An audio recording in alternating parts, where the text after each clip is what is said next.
हाँ जी। सो अज आप स्टार्ट कर रहे हैं वूमैन रिजर्वेशन बिल। ठीक है। सो बड़ा इंपॉर्टेंट कॉन्सैप्ट आ कि वूमैन रिजर्वेशन बिल, नारी सशक्तिकरण बिल, कुछ बड़ा अजीब जिहा नाम इन्होंने हिंदी च दिता इनू। ठीक है। पर मुख्य तौर पर औरतों के राखवेकरण नाल संबंधित आ कि वूमैन रिजर्वेशन जिहड़ी कि साडी पोलीटिकल दायरियां च, भाव कि साडी लोक सभा ते पार्लीमेंट जिन्नी कि संसद ते स्टेट दियां लैजिसलेचरस ਜਿਹੜੀਆਂ सूबियां दियां विधान पालिकावां ने उन्हां दे विच रिजर्वेशन की गल आ। देखो एक गल ये बड़ी क्लीयर आ, वूमैन रिजर्वेशन नूं लैके ना कई चीज़ां ने ये मगर दे चैलेंजिज कि ये कह लो कि ये इंपलीमेंटेशन च किहड़े चैलेंज ने ते किहड़े आर्टिकल्स नूं अमेंड करन दी लोड़ आ ते अपने आप दे विच ये एक बड़ी इंपॉर्टेंट कॉन्स्टिट्यूशनल अमेंडमेंट होऊगी। आई थिंक हुण तक भारत के संविधान 105 कॉन्स्टिट्यूशनल अमेंडमेंट्स हो चुकियां ने ते जदों देश के राष्ट्रपति साइन कर देणगे तो उस टाइम ये 106वीं कॉन्स्टिट्यूशनल अमेंडमेंट भारत के संविधान की 106वीं सोध हो जूगी। तो कॉन्स्टिट्यूशनल अमेंडमेंट के विच ही लिखिया होया है कि ये इंपलीमेंट कदों तो होगी। सो इंपलीमेंट की कोई पर्टिकुलर तरीक नहीं पाई, बट आइडिया जरूर लाया जाता है कि 2028-29 तो पहला इंपलीमेंट होने का कोई मतलब बनता नहीं। 2027, 28, 29 इन्हां समियां दे विच जिहड़ियां साडीआं चोणां होणगीआं, इलैक्शनस होणगे, उत्थे उदों ये कॉन्स्टिट्यूशनल अमेंडमेंट जिहड़ी आ वो इंपलीमेंट होगी। उस तो बाद जिवें कि साडे कई रिजर्वेशन वाले बिल आ, साडे राखवेकरण नाल संबंधित जिन्ने भी अधीनियम पास होए आ उन्हां च एक चीज़ होर सी जो इस बिल च भी है। इस बिल नूं सदा वास्ते नहीं रखा गया, 15 सालों वास्ते रखा गया तो 15 सालों बाद इसे कॉन्स्टिट्यूशनल अमेंडमेंट नाल ही ये अगे इंपलीमेंट हो, अगे फरदर एक्सटेंड हो जाऊगा। सो 15 साल की एक लिमिट आ इस बिल ते, जिस दिन तो लागू होगा उस दिन तो लैके अगले 15 साल। जिमें कि साडी लोक सभा ते राज सभा, लोक सभा दे विच रिजर्वेशन आ एंगलो इंडियंस दी, उहदा जिहड़ा एक्सटेंशन वाला बिल सीगा 334 आर्टिकल, ਉਹਦੇ 'ਚ ਬਕਾਇਦਾ ਇਹ ਕਿਹਾ ਗਿਆ ਸੀ ਨਾ ਕਿ ਲੋਕ ਸਭਾ ਦੇ ਵਿੱਚ ਜਿਹੜੀ ਇਹ ਰਿਜ਼ਰਵੇਸ਼ਨ ਆ ਇਹ 10-10 ਸਾਲ ਬਾਅਦ ਰਿਵਿਊ ਹੋਊਗੀ ਤੇ ਰਿਵਿਊ ਕਰਕੇ ਕਨਸਟੀਟਿਊਸ਼ਨਲ ਅਮੈਂਡ ਕਰਕੇ ਉਹਨੂੰ ਫਰਦਰ ਐਕਸਟੈਂਡ ਕੀਤਾ ਜਾਊਗਾ। ਤੇ 1960 ਫਿਰ 70 ਫਿਰ 80 ਫਿਰ 1990 ਫਿਰ 2000 ਤੇ 2010 ਤੇ 2020 ਇਹਨਾਂ ਸਾਲਾਂ ਦੇ ਆਉਣ ਤੋਂ ਇੱਕ ਸਾਲ ਪਹਿਲਾਂ, मतलब कि 1959, 1969, 1979 ਐਵੇਂ ਕਰਦੇ ਕਰਦੇ ਇਹਨਾਂ ਰਿਜ਼ਰਵੇਸ਼ਨਸ ਨੂੰ ਇੰਪਲੀਮੈਂਟ ਕੀਤਾ ਗਿਆ। ਖੈਰ ਹੁਣ ਆਪਾਂ ਆਪਣੇ ਪੁਆਇੰਟ ਤੇ ਪਹੁੰਚਦੇ ਹਾਂ ਕਿ ਵੂਮੈਨ ਰਿਜ਼ਰਵੇਸ਼ਨ ਬਿੱਲ ਹੈ ਕੀ ਆ, ਕਿ ਔਰਤਾਂ ਦੇ ਰਾਖਵੇਂਕਰਨ ਨਾਲ ਸੰਬੰਧਿਤ ਇਹ ਬਿੱਲ ਜੋ ਪੇਸ਼ ਹੋਇਆ ਇਹ ਸਾਡੇ ਸੰਵਿਧਾਨ ਦਾ 128th ਭਾਵ ਕਿ 128ਵਾਂ ਸੰਵਿਧਾਨਕ ਸੋਧ ਬਿੱਲ ਸੀਗਾ ਤੇ ਜਿਹਦੇ 'ਚ ਇਨਸ਼ੋਰ ਕੀਤਾ ਗਿਆ ਸੀ ਕਿ ਔਰਤਾਂ ਨੂੰ 33% ਰਾਖਵਾਂਕਰਨ ਦਿੱਤਾ ਜਾਊਗਾ। ਮਤਲਬ 33% ਸੀਟਸ ਜਿਹੜੀਆਂ ਨੇ ਉਹ ਔਰਤਾਂ ਦੀਆਂ ਰਿਜ਼ਰਵ ਹੋਣਗੀਆਂ। ਖੈਰ ਹੁਣ ਸਭ ਤੋਂ ਵੱਡੀ ਗੱਲ ਇਹ ਆ कि औरतों के राखवेंकरण का कंसैप्ट भारत च कोई नवा नहीं गा। ठीक है।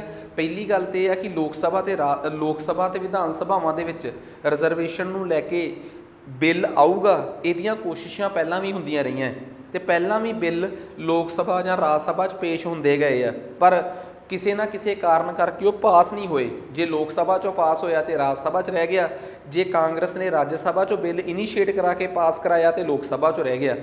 सो कई कारणों करके ये रिजर्वेशन सिरे नहीं चढ़ सकी। मैं तुहानूं भारत च वीमैन रिजर्वेशन की थोड़ी जी कहानी सुना दा कि भारत दे विच सेंटर ते स्टेट लैवल ते वीमैन रिजर्वेशन तो नहीं गी, पर जे तुसीं इस चीज़ नूं पढ़िया होवे पॉलिटिक्स दे विच जां पॉलिटी दे विच माड़ी मोटी समझ होवे तुहाडी, तां 1990 तो बाद 92 ते 93 च ਭਾਰਤ ਦੇ ਸੰਵਿਧਾਨ ਦੇ ਵਿੱਚ ਪੰਚਾਇਤਾਂ ਤੇ ਮੁਨਸੀਪੈਲਿਟੀਜ਼, ਜਿਨ੍ਹਾਂ ਨੂੰ ਅਸੀਂ ਲੋਕਲ ਬੋਡੀਜ਼, ਸਥਾਨਕ ਸਰਕਾਰਾਂ ਕਹਿ ਕੇ ਵੀ ਬੁਲਾ ਦਿੰਦੇ ਹਾਂ, ਪੰਚਾਇਤਾਂ ਤੇ ਨਗਰ ਪਾਲਿਕਾਵਾਂ ਨੂੰ ਜਦੋਂ ਕਨਸਟੀਟਿਊਸ਼ਨ 'ਚ ਐਡ ਕੀਤਾ ਗਿਆ, ਸਾਡੇ ਕਨਸਟੀਟਿਊਸ਼ਨ 'ਚ 1990 ਤੋਂ ਪਹਿਲਾਂ ਪੰਚਾਇਤਾਂ ਤੇ ਮੁਨਸੀਪੈਲਿਟੀਆਂ ਦਾ ਜ਼ਿਕਰ ਹੀ ਨਹੀਂ ਸੀ। 1990 ਤੋਂ ਪਹਿਲਾਂ ਭਾਰਤ 'ਚ ਪੰਚਾਇਤਾਂ ਤੇ ਮੁਨਸੀਪੈਲਿਟੀਆਂ ਤਾਂ ਸੀਗੀਆਂ, ਪਰ ਉਹਨਾਂ ਨੂੰ ਕੋਈ ਸੰਵਿਧਾਨਕ ਦਰਜਾ ਨਹੀਂ ਸੀ ਹੈਗਾ। ਕਨਸਟੀਟਿਊਸ਼ਨ 'ਚ ਉਹਨਾਂ ਦੀਆਂ ਤਾਕਤਾਂ ਮੈਂਸ਼ਨਡ ਨਹੀਂ ਸੀਗੀਆਂ। 1992 ਤੇ 1993 ਦੇ ਵਿੱਚ 1992 ਚ ਪੰਚਾਇਤਾਂ ਤੇ 1993 ਦੇ ਵਿੱਚ ਮੁਨਸੀਪੈਲਿਟੀਜ਼, ਇਹਨਾਂ ਨੂੰ ਕਨਸਟੀਟਿਊਸ਼ਨਲ ਸਟੇਟਸ ਦਿੱਤਾ ਗਿਆ। ਸੰਵਿਧਾਨ ਦੇ ਵਿੱਚ 73rd ਤੇ 74th ਕਨਸਟੀਟਿਊਸ਼ਨਲ ਅਮੈਂਡਮੈਂਟ ਕੀਤੀ ਗਈ। ਬਕਾਇਦਾ ਇਸ ਅਮੈਂਡਮੈਂਟ ਦੇ ਨਾਲ ਔਰਤਾਂ ਦੀ ਰਿਜ਼ਰਵੇਸ਼ਨ ਸ਼ੋਰ ਕੀਤੀ ਗਈ ਤੇ ਪੰਚਾਇਤਾਂ ਤੇ ਮੁਨਸੀਪੈਲਿਟੀਜ਼ ਦੇ ਅਮੈਂਡਮੈਂਟ 'ਚ ਬਕਾਇਦਾ ਕਿਹਾ ਗਿਆ ਕਿ ਐਟ ਲੀਸਟ 1/3 ਸੀਟਾਂ ਪੰਚਾਇਤਾਂ ਤੇ ਮੁਨਸੀਪੈਲਿਟੀਜ਼ ਦੇ ਵਿੱਚ ਔਰਤਾਂ ਲਈ ਰਿਜ਼ਰਵ ਹੋਣਗੀਆਂ। ਇਸ ਤੋਂ ਵੱਧ ਸੀਟਾਂ ਜੇ ਔਰਤਾਂ ਨੂੰ ਦੇਣੀ ਰਿਜ਼ਰਵ ਕਰਨੀਆਂ ਹੈ ਤਾਂ ਸਟੇਟ ਦੀ ਲੈਜਿਸਲੇਚਰ ਲਾਅ ਬਣਾ ਕੇ ਡਿਸਾਈਡ ਕਰੂਗੀ। ਅੱਜ ਪੰਜਾਬ ਦੀਆਂ ਪੰਚਾਇਤਾਂ ਤੇ ਮੁਨਸੀਪੈਲਿਟੀਜ਼ ਦੇ ਵਿੱਚ ਔਰਤਾਂ ਦੀ 50% ਰਿਜ਼ਰਵੇਸ਼ਨ ਆ। ਇਟ ਮੀਨਸ ਉਹ ਇਸੇ ਹੀ ਦਾਇਰੇ ਦੇ ਤਹਿਤ ਆਉਂਦੀ ਆ। ਇਹ ਰਿਜ਼ਰਵੇਸ਼ਨ ਲੋਕਲ ਬਾਡੀਜ਼ ਤੱਕ ਦੀ ਸੀਮਿਤ ਸੀ। ਇਹਨੂੰ ਸਟੇਟ ਤੇ ਸੈਂਟਰ ਦੇ ਲੈਵਲ ਤੇ, ਭਾਵ ਕਿ ਪਾਰਲੀਮੈਂਟ ਦੇ ਲੈਵਲ ਤੇ ਸਟੇਟਸ ਦੇ ਲੈਵਲ ਤੇ ਲੈ ਕੇ ਆਉਣ ਦਾ ਕੰਮ ਨਰਿੰਦਰ ਮੋਦੀ ਦੀ ਸਰਕਾਰ ਨੇ ਕੀਤਾ। ਜਦੋਂ ਵੀ ਆਪਾਂ ਪਾਰਲੀਮੈਂਟ 'ਚ ਕੋਈ ਬਿੱਲ ਪੇਸ਼ ਕਰਦੇ ਹਾਂ ਕੌਂਸਟੀਟਿਊਸ਼ਨ ਨੂੰ ਅਮੈਂਡ ਕਰਨ ਨੂੰ ਲੈ ਕੇ, ਪਹਿਲਾ ਸਵਾਲ ਤਾਂ ਇਹੀ ਹੁੰਦਾ ਕਿ ਕੌਂਸਟੀਟਿਊਸ਼ਨ ਨੂੰ ਅਮੈਂਡ ਕਰਨ ਵਾਲਾ ਬਿੱਲ ਕਿਸੇ ਸਟੇਟ ਦੀ ਅਸੈਂਬਲੀ 'ਚ ਨਹੀਂ ਪੇਸ਼ ਕੀਤਾ ਜਾ ਸਕਦਾ। ਕਿਸੇ ਸਟੇਟ ਦੀ ਅਸੈਂਬਲੀ ਕੋਲ ਅਧਿਕਾਰ ਨਹੀਂ ਹੈਗਾ ਸੰਵਿਧਾਨ ਨੂੰ ਸੋਧਣ ਦਾ। ਕੌਂਸਟੀਟਿਊਸ਼ਨ ਨੂੰ ਅਮੈਂਡ ਕਰਨ ਦੀ power is only vested with parliament. ਸਿਰਫ ਸੰਸਦ ਹੀ ਸੰਵਿਧਾਨ ਨੂੰ ਸੋਧ ਸਕਦੀ ਹੈ ਤੇ ਸੰਸਦ ਜੋ ਸੰਵਿਧਾਨ ਨੂੰ ਸੋਧ ਸਕਦੀ ਹੈ, ਸੰਸਦ ਦੇ ਵਿੱਚ ਪਾਰਲੀਮੈਂਟ 'ਚ 2 ਹਾਊਸ ਨੇ, ਲੋਕ ਸਭਾ ਤੇ ਰਾਜ ਸਭਾ। ਕੌਂਸਟੀਟਿਊਸ਼ਨ ਨੂੰ ਅਮੈਂਡ ਕਰਨ ਵਾਲਾ ਬਿੱਲ ਕਿਸੇ ਵੀ ਹਾਊਸ 'ਚੋਂ ਇਨੀਸ਼ੀਏਟ ਕੀਤਾ ਜਾ ਸਕਦਾ ਹੈ, ਭਾਵ ਸੰਵਿਧਾਨਕ ਸੋਧ ਬਿੱਲ ਦੀ ਸ਼ੁਰੂਆਤ ਕਿਸੇ ਵੀ ਸਦਨ ਤੋਂ ਹੋ ਸਕਦੀ ਹੈ। ਇੱਥੋਂ ਤੱਕ ਕਿ ਜਿਹੜਾ ਸ਼ਖਸ ਮਿਨਿਸਟਰ ਵੀ ਹੈ ਨਹੀਂ ਤੇ ਉਹ ਵਿਰੋਧੀ ਧਿਰ ਦਾ ਬੰਦਾ ਹੈ, ਉਹ ਵੀ ਚਾਹੇ ਤਾਂ ਕੌਂਸਟੀਟਿਊਸ਼ਨਲ ਅਮੈਂਡਮੈਂਟ ਬਿੱਲ ਨੂੰ ਇਨੀਸ਼ੀਏਟ ਕਰ ਸਕਦਾ ਹੈ। ਬੇਸ਼ੱਕ ਉਹ ਮੈਂਬਰ ਹੋਵੇ, ਉਹ ਜਿੱਤੀ ਹੋਈ ਪਾਰਟੀ ਦਾ ਵੀ ਨਾ ਹੋਵੇ, ਪਰ ਪਤਾ ਕਿ ਉਹਦਾ ਪੇਸ਼ ਕੀਤਾ ਹੋਇਆ ਬਿੱਲ ਕਦੇ ਪਾਸ ਨਹੀਂ ਹੋਊਗਾ। ਸੋ ਟੈਕਨੀਕਲੀ ਜ਼ਿਆਦਾਤਰ ਇਹ ਸਰਕਾਰਾਂ ਹੀ ਕਰਦੀਆਂ। ਖੈਰ, ਆਪਾਂ ਇਹ ਗੱਲ ਕਲੀਅਰ ਸਮਝ ਲਈ ਕਿ ਪਾਰਲੀਮੈਂਟ ਦੇ ਵਿੱਚੋਂ ਹੀ ਇਹ ਬਿੱਲ ਪਾਸ ਹੋਣਾ ਸੀ। ਤੇ ਇੱਕ ਗੱਲ ਬੜੀ ਕਲੀਅਰ ਆ, ਪਾਰਲੀਮੈਂਟ ਦੇ ਵਿੱਚੋਂ ਜਦੋਂ ਵੀ ਕੋਈ ਬਿੱਲ ਪਾਸ ਹੋਣਾ ਹੋਵੇ ਤੇ ਉਹਦਾ ਸੰਬੰਧ ਕਿਸੇ ਨਾ ਕਿਸੇ ਕੌਂਸਟੀਟਿਊਸ਼ਨਲ ਅਮੈਂਡਮੈਂਟ ਨਾਲ ਹੋਵੇ ਤਾਂ ਸਮਝ ਲਓ ਉਹਦੇ ਵਾਸਤੇ ਭਾਰਤ ਦੇ ਸੰਵਿਧਾਨ ਦੇ ਵਿੱਚ ਇੱਕ ਅਨੁਛੇਦ ਆ, ਇੱਕ ਆਰਟੀਕਲ ਆ, ਦੈਟ ਇਜ਼ ਆਰਟੀਕਲ 368। ਭਾਰਤ ਦੇ ਸੰਵਿਧਾਨ ਦਾ ਪਾਰਟ 20, ਭਾਰਤ ਦੇ ਸੰਵਿਧਾਨ ਦਾ ਭਾਗ ਨੰਬਰ 20 ਤੇ ਉਸ 20ਵੇਂ ਭਾਗ ਦੇ ਵਿੱਚ article number 368 it deals with constitutional amendment. ਤੇ ਇੱਕ ਗੱਲ ਕੀ ਲਿਖੀ ਹੋਈ ਹੈ ਇਹਦੇ 'ਚ ਕਿ ਜੇਕਰ ਕੋਈ ਵੀ ਅਜਿਹਾ ਬਿੱਲ ਹੋਵੇ ਜਿਹੜਾ ਕੌਂਸਟੀਟਿਊਸ਼ਨ 'ਚ ਅਮੈਂਡਮੈਂਟ ਮੰਗਦਾ ਹੋਵੇ ਬਟ ਉਹ ਸਿੱਧੇ ਤੌਰ 'ਤੇ ਸਟੇਟਸ ਦੇ ਇੰਟਰਸਟ ਨੂੰ ਅਫੈਕਟ ਨਾ ਕਰੇ, ਤਾਂ ਉਹਨੂੰ ਪਾਰਲੀਮੈਂਟ ਦੇ ਦੋਵਾਂ ਸਦਨਾਂ ਦੇ ਵਿੱਚੋਂ ਇੱਕ ਸਪੈਸ਼ਲ ਟਾਈਪ ਦੀ ਮੈਜੋਰਟੀ ਆ, ਵਿਸ਼ੇਸ਼ ਬਹੁਮਤ ਆ, ਉਹਦੇ ਨਾਲ ਪਾਸ ਕਰਾਉਣਾ ਪਊਗਾ। ਲਓ ਜੀ, ਮੰਨ ਗਏ ਗੱਲ ਸਹੀ ਆ। ਪਰ ਜੇਕਰ ਕੋਈ ਬਿੱਲ ਕੌਂਸਟੀਟਿਊਸ਼ਨ 'ਚ ਅਮੈਂਡਮੈਂਟ ਵੀ ਮੰਗਦਾ ਹੋਵੇ ਤੇ ਉਹ ਸਿੱਧੇ ਤੌਰ 'ਤੇ ਸਟੇਟਾਂ ਦੇ ਇੰਟਰਸਟ, ਰਾਜ ਸਰਕਾਰਾਂ ਦੇ ਹਿੱਤਾਂ ਨੂੰ ਪ੍ਰਭਾਵਿਤ ਕਰਦਾ ਹੋਵੇ, ਸਟੇਟ ਗੌਰਮੈਂਟਸ ਦੇ ਇੰਟਰਸਟ ਨੂੰ ਪ੍ਰਭਾਵਿਤ ਕਰਦਾ ਹੋਵੇ ਸਿੱਧੇ ਤੌਰ 'ਤੇ, ਤਾਂ ਉਹਨੂੰ ਪਾਰਲੀਮੈਂਟ ਦੇ ਦੋਵਾਂ ਸਦਨਾਂ 'ਚ, ਦੋਵਾਂ ਹਾਊਸਿਸ ਦੇ ਵਿੱਚ ਸਪੈਸ਼ਲ ਮੈਜੋਰਟੀ ਤੋਂ ਬਾਅਦ 15 ਸਟੇਟਾਂ 'ਚ, 15 ਹੀ ਕਿਉਂ, ਮੋਰ ਦੈਨ 50% ਸਟੇਟਸ, ਸਾਡੇ ਦੇਸ਼ 'ਚ 31 ਸਟੇਟਾਂ ਨੇ, 16 ਸਟੇਟਾਂ 'ਚ ਤੁਸੀਂ ਕਹੋਗੇ ਸਰ ਸਾਡੇ ਦੇਸ਼ 'ਚ 28 ਜਾਂ 29 ਸਟੇਟਾਂ ਨੇ। ਨਹੀਂ, 28 ਸਟੇਟਾਂ ਤੇ 3 states with union territories with legislature, ਜਿਹੜੀਆਂ ਕੇਂਦਰ ਸ਼ਾਸਿਤ ਪ੍ਰਦੇਸ਼ਾਂ ਦੀਆਂ ਵਿਧਾਨ ਸਭਾਵਾਂ ਹੁੰਦੀਆਂ ਹੈ, ਉਹਨਾਂ ਨੂੰ ਵੀ ਪੋਲਿਟੀ ਦੇ ਵਿੱਚ ਸਟੇਟ ਮੰਨ ਲਿਆ ਜਾਂਦਾ ਹੈ। ਸੋ 31 ਸਟੇਟਾਂ ਦਾ ਅੱਧ ਤੋਂ ਵੱਧ, 15.5 ਤੋਂ ਵੱਧ, ਭਾਵ 16 ਸਟੇਟਸ ਦੇ ਵਿੱਚੋਂ ਜਦੋਂ ਇਹ ਪਾਸ ਹੋਊਗਾ ਸਿੰਪਲ ਮੈਜੋਰਟੀ ਨਾਲ ਤੇ ਪਾਰਲੀਮੈਂਟ 'ਚੋਂ ਪਾਸ ਹੋਊਗਾ ਸਪੈਸ਼ਲ ਮੈਜੋਰਟੀ ਨਾਲ, ਫਿਰ ਉਹ ਬਿੱਲ ਪਾਸ ਹੋਊਗਾ। ਪਰ ਸ਼ਰਤ ਇਹ ਆ ਕਿ ਉਹ ਬਿੱਲ ਇਕੱਲੀ ਕੌਂਸਟੀਟਿਊਸ਼ਨਲ ਅਮੈਂਡਮੈਂਟ ਨਾ ਹੋਵੇ, ਉਹ ਸਟੇਟਾਂ ਦੇ ਇੰਟਰਸਟ ਨੂੰ ਅਫੈਕਟ ਕਰਦਾ ਹੋਵੇ। ਹੁਣ ਤੁਸੀਂ ਕਹੋਗੇ ਕਿ ਸਰ ਅਸੀਂ ਕਿਵੇਂ ਤੈਅ ਕਰਾਂਗੇ ਜਾਂ ਸਾਨੂੰ ਕਿਵੇਂ ਪਤਾ ਲੱਗੂਗਾ ਕਿ ਇਹ ਬਿੱਲ ਸਟੇਟਾਂ ਦੇ ਇੰਟਰਸਟ ਨੂੰ ਅਫੈਕਟ ਕਰਦਾ ਹੈ ਕਿ ਨਹੀਂ ਕਰਦਾ। ਮੈਂ 2 ਬਿੱਲਾਂ ਦੀ ਗੱਲ ਕਰਦਾ। ਪਹਿਲਾਂ ਮੈਂ ਗੱਲ ਕਰੂੰਗਾ woman reservation bill. Woman reservation bill ਇਕੱਲੀ ਲੋਕ ਸਭਾ 'ਚ ਨਹੀਂ, ਸਟੇਟ ਦੀਆਂ ਵਿਧਾਨ ਸਭਾ 'ਚ ਰਿਜ਼ਰਵੇਸ਼ਨ ਵੀ ਦਊਗਾ। ਸਟੇਟਾਂ ਦੇ ਇੰਟਰਸਟ ਸਿੱਧੇ ਅਫੈਕਟ ਹੋ ਗਏ। ਕੌਂਸਟੀਟਿਊਸ਼ਨਲ ਅਮੈਂਡਮੈਂਟ ਤੋਂ ਬਾਅਦ, ਕੌਂਸਟੀਟਿਊਸ਼ਨਲ ਪਾਰਲੀਮੈਂਟ ਦੇ ਦੋਵਾਂ ਸਦਨਾਂ 'ਚ ਪਾਸ ਹੋਣ ਤੋਂ ਬਾਅਦ ਇਹਨੂੰ 50% ਤੋਂ ਵੱਧ ਸਟੇਟਾਂ 'ਚੋਂ ਪਾਸ ਹੋਣਾ ਜ਼ਰੂਰੀ ਸੀਗਾ। ਦੂਜਾ GST, goods and services constitutional amendment bill 101 amendment ਸੀ ਜਿਹੜੀ, ਉਹਦੇ 'ਚ ਵੀ ਬਹੁਤ ਸਾਰੇ ਟੈਕਸ ਇਹੋ ਜਿਹੇ ਸੀ ਜਿਹੜੇ ਸਟੇਟ ਸਰਕਾਰਾਂ ਦੇ ਮਰਜ ਹੋਣੇ ਸੀ। ਸੋ ਸਟੇਟਾਂ ਦੇ ਤੇ ਸੈਂਟਰ ਦੇ ਟੈਕਸ ਖਤਮ ਹੋ ਕੇ GST ਬਣਨਾ ਸੀ। ਸਿੱਧੇ ਤੌਰ 'ਤੇ ਸਮਝ ਆ ਰਹੀ ਆ ਕਿ ਉਹ ਵੀ ਇੱਕ ਅਜਿਹਾ ਬਿੱਲ ਸੀ ਜਿਹਦੇ 'ਚ 50% ਸਟੇਟਾਂ ਦੀ ਮਨਜ਼ੂਰੀ ਦੀ ਲੋੜ ਸੀ। ਸੋ ਟੈਕਨੀਕਲੀ ਸਾਨੂੰ ਪਤਾ ਲੱਗ ਗਿਆ ਕਿ ਇਹ ਬਿੱਲ ਸਪੈਸ਼ਲ ਮੈਜੋਰਟੀ ਤੋਂ ਬਾਅਦ, ਇੱਕ ਵਿਸ਼ੇਸ਼ ਪ੍ਰਕਾਰ ਦੀ ਬਹੁਮਤ ਤੋਂ ਬਾਅਦ ਸਟੇਟਾਂ 'ਚੋਂ ਵੀ ਪਾਸ ਹੋਣਾ ਸੀ। ਹੁਣ ਤੁਸੀਂ ਕਹੋਗੇ ਸਾਰਾ ਸਪੈਸ਼ਲ ਜੇ ਟਾਈਪ ਦੀ ਮੈਜੋਰਟੀ ਹੁੰਦੀ ਕਿਹੜੀ ਆ ਪਾਰਲੀਮੈਂਟ 'ਚ, ਤੇ ਤੁਸੀਂ ਇਹ ਵੀ ਕਿਹਾ ਕਿ ਸਟੇਟਾਂ ਦੇ ਵਿੱਚ ਇਹਨੂੰ ਸਿੰਪਲ ਮੈਜੋਰਟੀ ਦੀ ਲੋੜ ਪੈਂਦੀ ਆ, ਤੇ ਇਹ ਵੀ ਦੱਸ ਦਿਓ ਕਿ ਸਿੰਪਲ ਮੈਜੋਰਟੀ ਕੀ ਹੁੰਦੀ ਆ। ਆਹ ਲਓ ਜੀ, ਵਿਸ਼ੇਸ਼ ਬਹੁਮਤ ਬਾਰੇ ਮੈਂ ਇੱਥੇ ਦੱਸੂਗਾ, ਤੇ ਸਿੰਪਲ ਮੈਜੋਰਟੀ ਸਧਾਰਨ ਬਹੁਮਤ ਬਾਰੇ ਮੈਂ ਇੱਥੇ ਦੱਸੂਗਾ। ਵਟ ਇਜ਼ ਸਪੈਸ਼ਲ ਮੈਜੋਰਟੀ, ਵਿਸ਼ੇਸ਼ ਬਹੁਮਤ ਕੀ ਆ। ਕਹਿੰਦੇ ਕਦੇ ਵੀ ਕੌਂਸਟੀਟਿਊਸ਼ਨਲ ਅਮੈਂਡਮੈਂਟ ਕਰਨੀ ਹੋਵੇ ਤਾਂ ਪਾਰਲੀਮੈਂਟ ਦੇ ਜਿਹੜੇ ਵੀ ਸਦਨ 'ਚ ਜਾਣਾ ਹੈ ਉਹ 'ਚ ਦੋ ਚੀਜ਼ਾਂ ਚੈੱਕ ਕਰਨੀਆਂ ਪੈਣਗੀਆਂ, ਨੰਬਰ 1 ਤੇ number 2। What is number 1, number 1 check ਕਰਨਾ ਪਊਗਾ ਤੁਹਾਨੂੰ 50% ਆਫ ਦੀ ਟੋਟਲ ਮੈਂਬਰਸ਼ਿਪ। ਮਤਲਬ ਕਿ ਜੇ ਉਸ ਸਦਨ ਦੇ ਵਿੱਚ 543 ਮੈਂਬਰ ਆ, ਮੰਨ ਲਓ 543 ਆ, ਉਦਣ ਬੇਸ਼ੱਕ 43 ਬੰਦੇ ਨਹੀਂ ਆਏ, ਤੇ ਪ੍ਰੈਜ਼ੀਡੈਂਟ ਕਿੰਨੇ ਆ 500 ਨਹੀਂ, ਟੋਟਲ ਮੈਂਬਰਸ਼ਿਪ ਕਿੰਨੀ ਆ 543। ਬੇਸ਼ੱਕ 500 ਪ੍ਰੈਜ਼ੈਂਟ ਆ ਤੇ ਟੋਟਲ 543 ਆ, 543 ਦਾ ਹਾਫ ਕਿੰਨਾ ਹੋ ਗਿਆ 271.5, ਤੇ 271.5 ਤੋਂ ਵੱਧ ਕਿੰਨਾ ਹੋ ਗਿਆ 272। 272 ਜਾਣਿਆਂ ਦੀ ਯੈਸ ਚਾਹੀਦੀ ਹੈ ਪਹਿਲਾਂ, ਮਤਲਬ ਸਭ ਤੋਂ ਪਹਿਲਾਂ 50% of the total membership and voting, ਕਿ 50% ਤੋਂ ਵੱਧ ਤੁਹਾਡੇ ਹੱਕ 'ਚ ਵੋਟ ਪਾਉਣ, ਪਾਸ ਹੋ ਗਿਆ। ਫਿਰ ਦੂਜਾ ਸਟੈਪ, ਜਿੰਨੇ ਆਏ ਆ ਉਹਨਾਂ ਦਾ 2/3 of the present and voting. ਹੁਣ ਆਏ ਕਿੰਨੇ ਸੀ ਉਸ ਦਿਨ 500, ਤੇ 500 ਦਾ 2/3 ਹੁੰਦਾ 333.33 ਤੋਂ ਵੱਧ 334। ਫਿਰ ਦੂਜੀ ਵਾਰ 334 ਦੀ ਹਾਂ ਚਾਹੀਦੀ ਆ। ਮਤਲਬ ਦੋਵੇਂ ਪ੍ਰੋਸੈਸ ਫੋਲੋ ਕਰਨੇ ਪੈਂਦੇ ਆ। ਕਈ ਬੱਚੇ ਇਸ ਭੁਲੇਖੇ 'ਚ ਪੈ ਜਾਂਦੇ ਆ ਕਿ ਸਰ ਸਪੈਸ਼ਲ ਮੈਜੋਰਟੀ ਹੁੰਦੀ ਆ 2/3 ਨਹੀਂ, 50% of the total membership plus 2/3 of the present membership. So ਇੰਨੇ ਜਾਣੇ, ਪਹਿਲਾਂ ਇੰਨੇ ਜਾਣਿਆਂ ਦੀ ਹਾਂ, ਫਿਰ ਇੰਨਿਆਂ ਦੀ। ਅੰਡਰਸਟੂਡ ਆ ਕਿ ਜੇ ਇੰਨੇ ਜਾਣਿਆਂ ਦੀ ਹਾਂ ਹੋ ਗਈ ਤਾਂ ਇੰਨਿਆਂ ਦੀ ਹੋ ਹੀ ਜਾਊਗੀ। ਕਈ ਵਾਰੀ ਅਟੈਂਡੈਂਸ ਹੀ ਇੰਨੀ ਘੱਟ ਹੁੰਦੀ ਆ ਕਿ ਆਹ ਅੰਕੜਾ ਉੱਪਰ ਟੱਪ ਜਾਂਦਾ ਹੈ ਜੇ ਅਟੈਂਡੈਂਸ ਘੱਟ ਹੋ ਜੇ। ਸੋ ਸਾਨੂੰ ਆਹ ਦੋਵੇਂ ਚੀਜ਼ਾਂ ਨੂੰ ਫੋਲੋ ਕਰ ਲਈਏ ਤਾਂ ਇਹਨੂੰ ਕਹਿੰਦੇ ਆ special majority. So special majority parliament ਦੇ ਦੋਵਾਂ ਹਾਊਸ 'ਚ ਚਾਹੀਦੀ ਆ। ਉਸ ਤੋਂ ਬਾਅਦ ਇਹ ਬਿੱਲ ਪਹਿਲਾਂ ਪਾਰਲੀਮੈਂਟ ਦੇ ਇੱਕ ਹਾਊਸ 'ਚੋਂ ਪਾਸ ਹੋਇਆ। ਕੌਂਸਟੀਟਿਊਸ਼ਨਲ ਅਮੈਂਡਮੈਂਟ ਵਾਸਤੇ ਕੋਈ ਹਾਰਡ ਐਂਡ ਫਾਸਟ ਰੂਲ ਨਹੀਂ ਹੈਗਾ ਕਿ ਪਹਿਲਾਂ ਉਹ ਲੋਕ ਸਭਾ 'ਚੋਂ ਪਾਸ ਹੋਊਗਾ ਫਿਰ ਰਾਜ ਸਭਾ 'ਚੋਂ, ਕਿਤਿਓਂ ਵੀ ਪਹਿਲਾਂ ਪਾਸ ਹੋ ਸਕਦਾ ਹੈ। ਫਿਰ ਉਸ ਤੋਂ ਬਾਅਦ ਉਹ ਜਾਊਗਾ, ਜੇਕਰ ਉਸ ਬਿੱਲ ਦੇ ਨਾਲ ਸਟੇਟਾਂ ਦੇ ਹਿੱਤ ਪ੍ਰਭਾਵਿਤ ਹੁੰਦੇ ਆ, ਉਸ ਬਿੱਲ ਨੂੰ ਕਿਹਾ ਜਾਂਦਾ ਹੈ ਕੌਂਸਟੀਟਿਊਸ਼ਨਲ ਅਮੈਂਡਮੈਂਟ, ਬ੍ਰੈਕਟ 'ਚ ਪਾ ਦਿੱਤਾ ਜਾਂਦਾ ਹੈ ਫੈਡਰਲ ਬਿੱਲ। ਫੈਡਰਲ ਬਿੱਲ ਦਾ ਮਤਲਬ ਆ ਉਹ ਸੰਘਵਾਦ ਨੂੰ ਵੀ ਪ੍ਰਭਾਵਿਤ ਕਰ ਰਿਹਾ, ਸਟੇਟਾਂ ਦੇ ਇੰਟਰਸਟ ਵੀ ਪ੍ਰਭਾਵਿਤ ਹੋ ਰਿਹਾ ਉਸ ਬਿੱਲ ਤੋਂ। ਫਿਰ ਉਸ ਬਿੱਲ ਨੂੰ 50% ਆਫ ਸਟੇਟਸ 'ਚ ਭੇਜਿਆ ਜਾਂਦਾ ਹੈ। ਸਾਡੇ ਦੇਸ਼ 'ਚ 31 ਸਟੇਟਾਂ ਨੇ ਸਮੇਤ ਯੂਨੀਅਨ ਟੈਰੀਟਰੀਜ਼ ਵਿਦ ਅਸੈਂਬਲੀ, ਉਹਨਾਂ 31 ਦਾ ਅੱਧ 15.5 'ਚ ਸਿੰਪਲ ਮੈਜੋਰਟੀ ਨਾਲ, ਕਿਹੜੀ ਮੈਜੋਰਟੀ ਨਾਲ, ਸਿੰਪਲ ਮੈਜੋਰਟੀ ਨਾਲ ਪਾਸ ਹੋਊਗਾ। ਹੁਣ ਤੁਹਾਡੇ ਅੱਗੇ ਸਭ ਤੋਂ ਵੱਡਾ ਸਵਾਲ ਇਹ ਆ ਕਿ what is simple majority. Simple majority ਕੀ ਆ? ਸਿੰਪਲ ਮੈਜੋਰਟੀ ਦਾ ਮਤਲਬ ਹੁੰਦਾ 50% ਆਫ ਪ੍ਰੈਜ਼ੈਂਟ ਐਂਡ ਵੋਟਿੰਗ।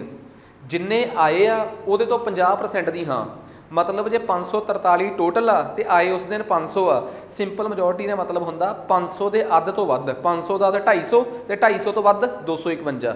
ਸੋ ਸਟੇਟਾਂ ਦੇ ਵਿੱਚ ਇਹ ਸਿੰਪਲ ਮੈਜੋਰਟੀ ਨਾਲ ਪਾਸ ਹੋਊਗਾ। ਸੋ ਸਾਰੀ ਸਟੋਰੀ ਸਮਝ ਆ ਗਈ। ਆ ਜਾਓ ਹੁਣ ਅੱਗੇ। ਕਹਿੰਦੇ ਹੁਣ ਮੈਂ ਟੈਕਨੀਕਲੀ ਤੁਹਾਨੂੰ ਹਰ ਇੱਕ ਚੀਜ਼ ਦੱਸਦੀ ਜਿਹੜੀ ਤੁਹਾਡੇ ਵਾਸਤੇ ਪੇਪਰ 'ਚ ਬਹੁਤ ਇੰਪੋਰਟੈਂਟ ਸੀਗੀ। ਅੱਧਿਆਂ ਨੂੰ ਦਾ ਸਪੈਸ਼ਲ ਮੈਜੋਰਟੀ ਦੀ ਪੂਰੀ ਡੈਫੀਨੇਸ਼ਨ ਵੀ ਨਹੀਂ ਪਤਾ ਹੁੰਦੀ ਕਿ ਕੀ ਆ ਪੂਰੀ ਡੈਫੀਨੇਸ਼ਨ। ਖੈਰ ਹੁਣ ਆ ਜਾਓ। ਕਹਿੰਦੇ ਕਿ ਜਦੋਂ ਆਪਾਂ ਇਸ ਕੌਂਸਟੀਟਿਊਸ਼ਨਲ ਅਮੈਂਡਮੈਂਟ ਨੂੰ ਲਾਗੂ ਕਰਨਾ ਸੀ, ਕਿਹੜੇ ਕਿਹੜੇ ਆਰਟੀਕਲਸ ਨੇ ਜਿਨ੍ਹਾਂ ਨੂੰ ਸੋਧਣਾ ਪਿਆ।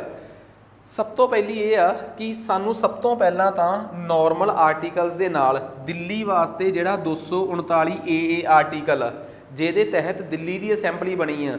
ਤੇ ਤੁਸੀਂ ਕਹੋਗੇ ਸਰ ਦਿੱਲੀ ਦੀ ਅਸੈਂਬਲੀ ਵਾਸਤੇ ਵੀ ਆਰਟੀਕਲ ਕਿਉਂ ਬਣਨਾ ਪਿਆ?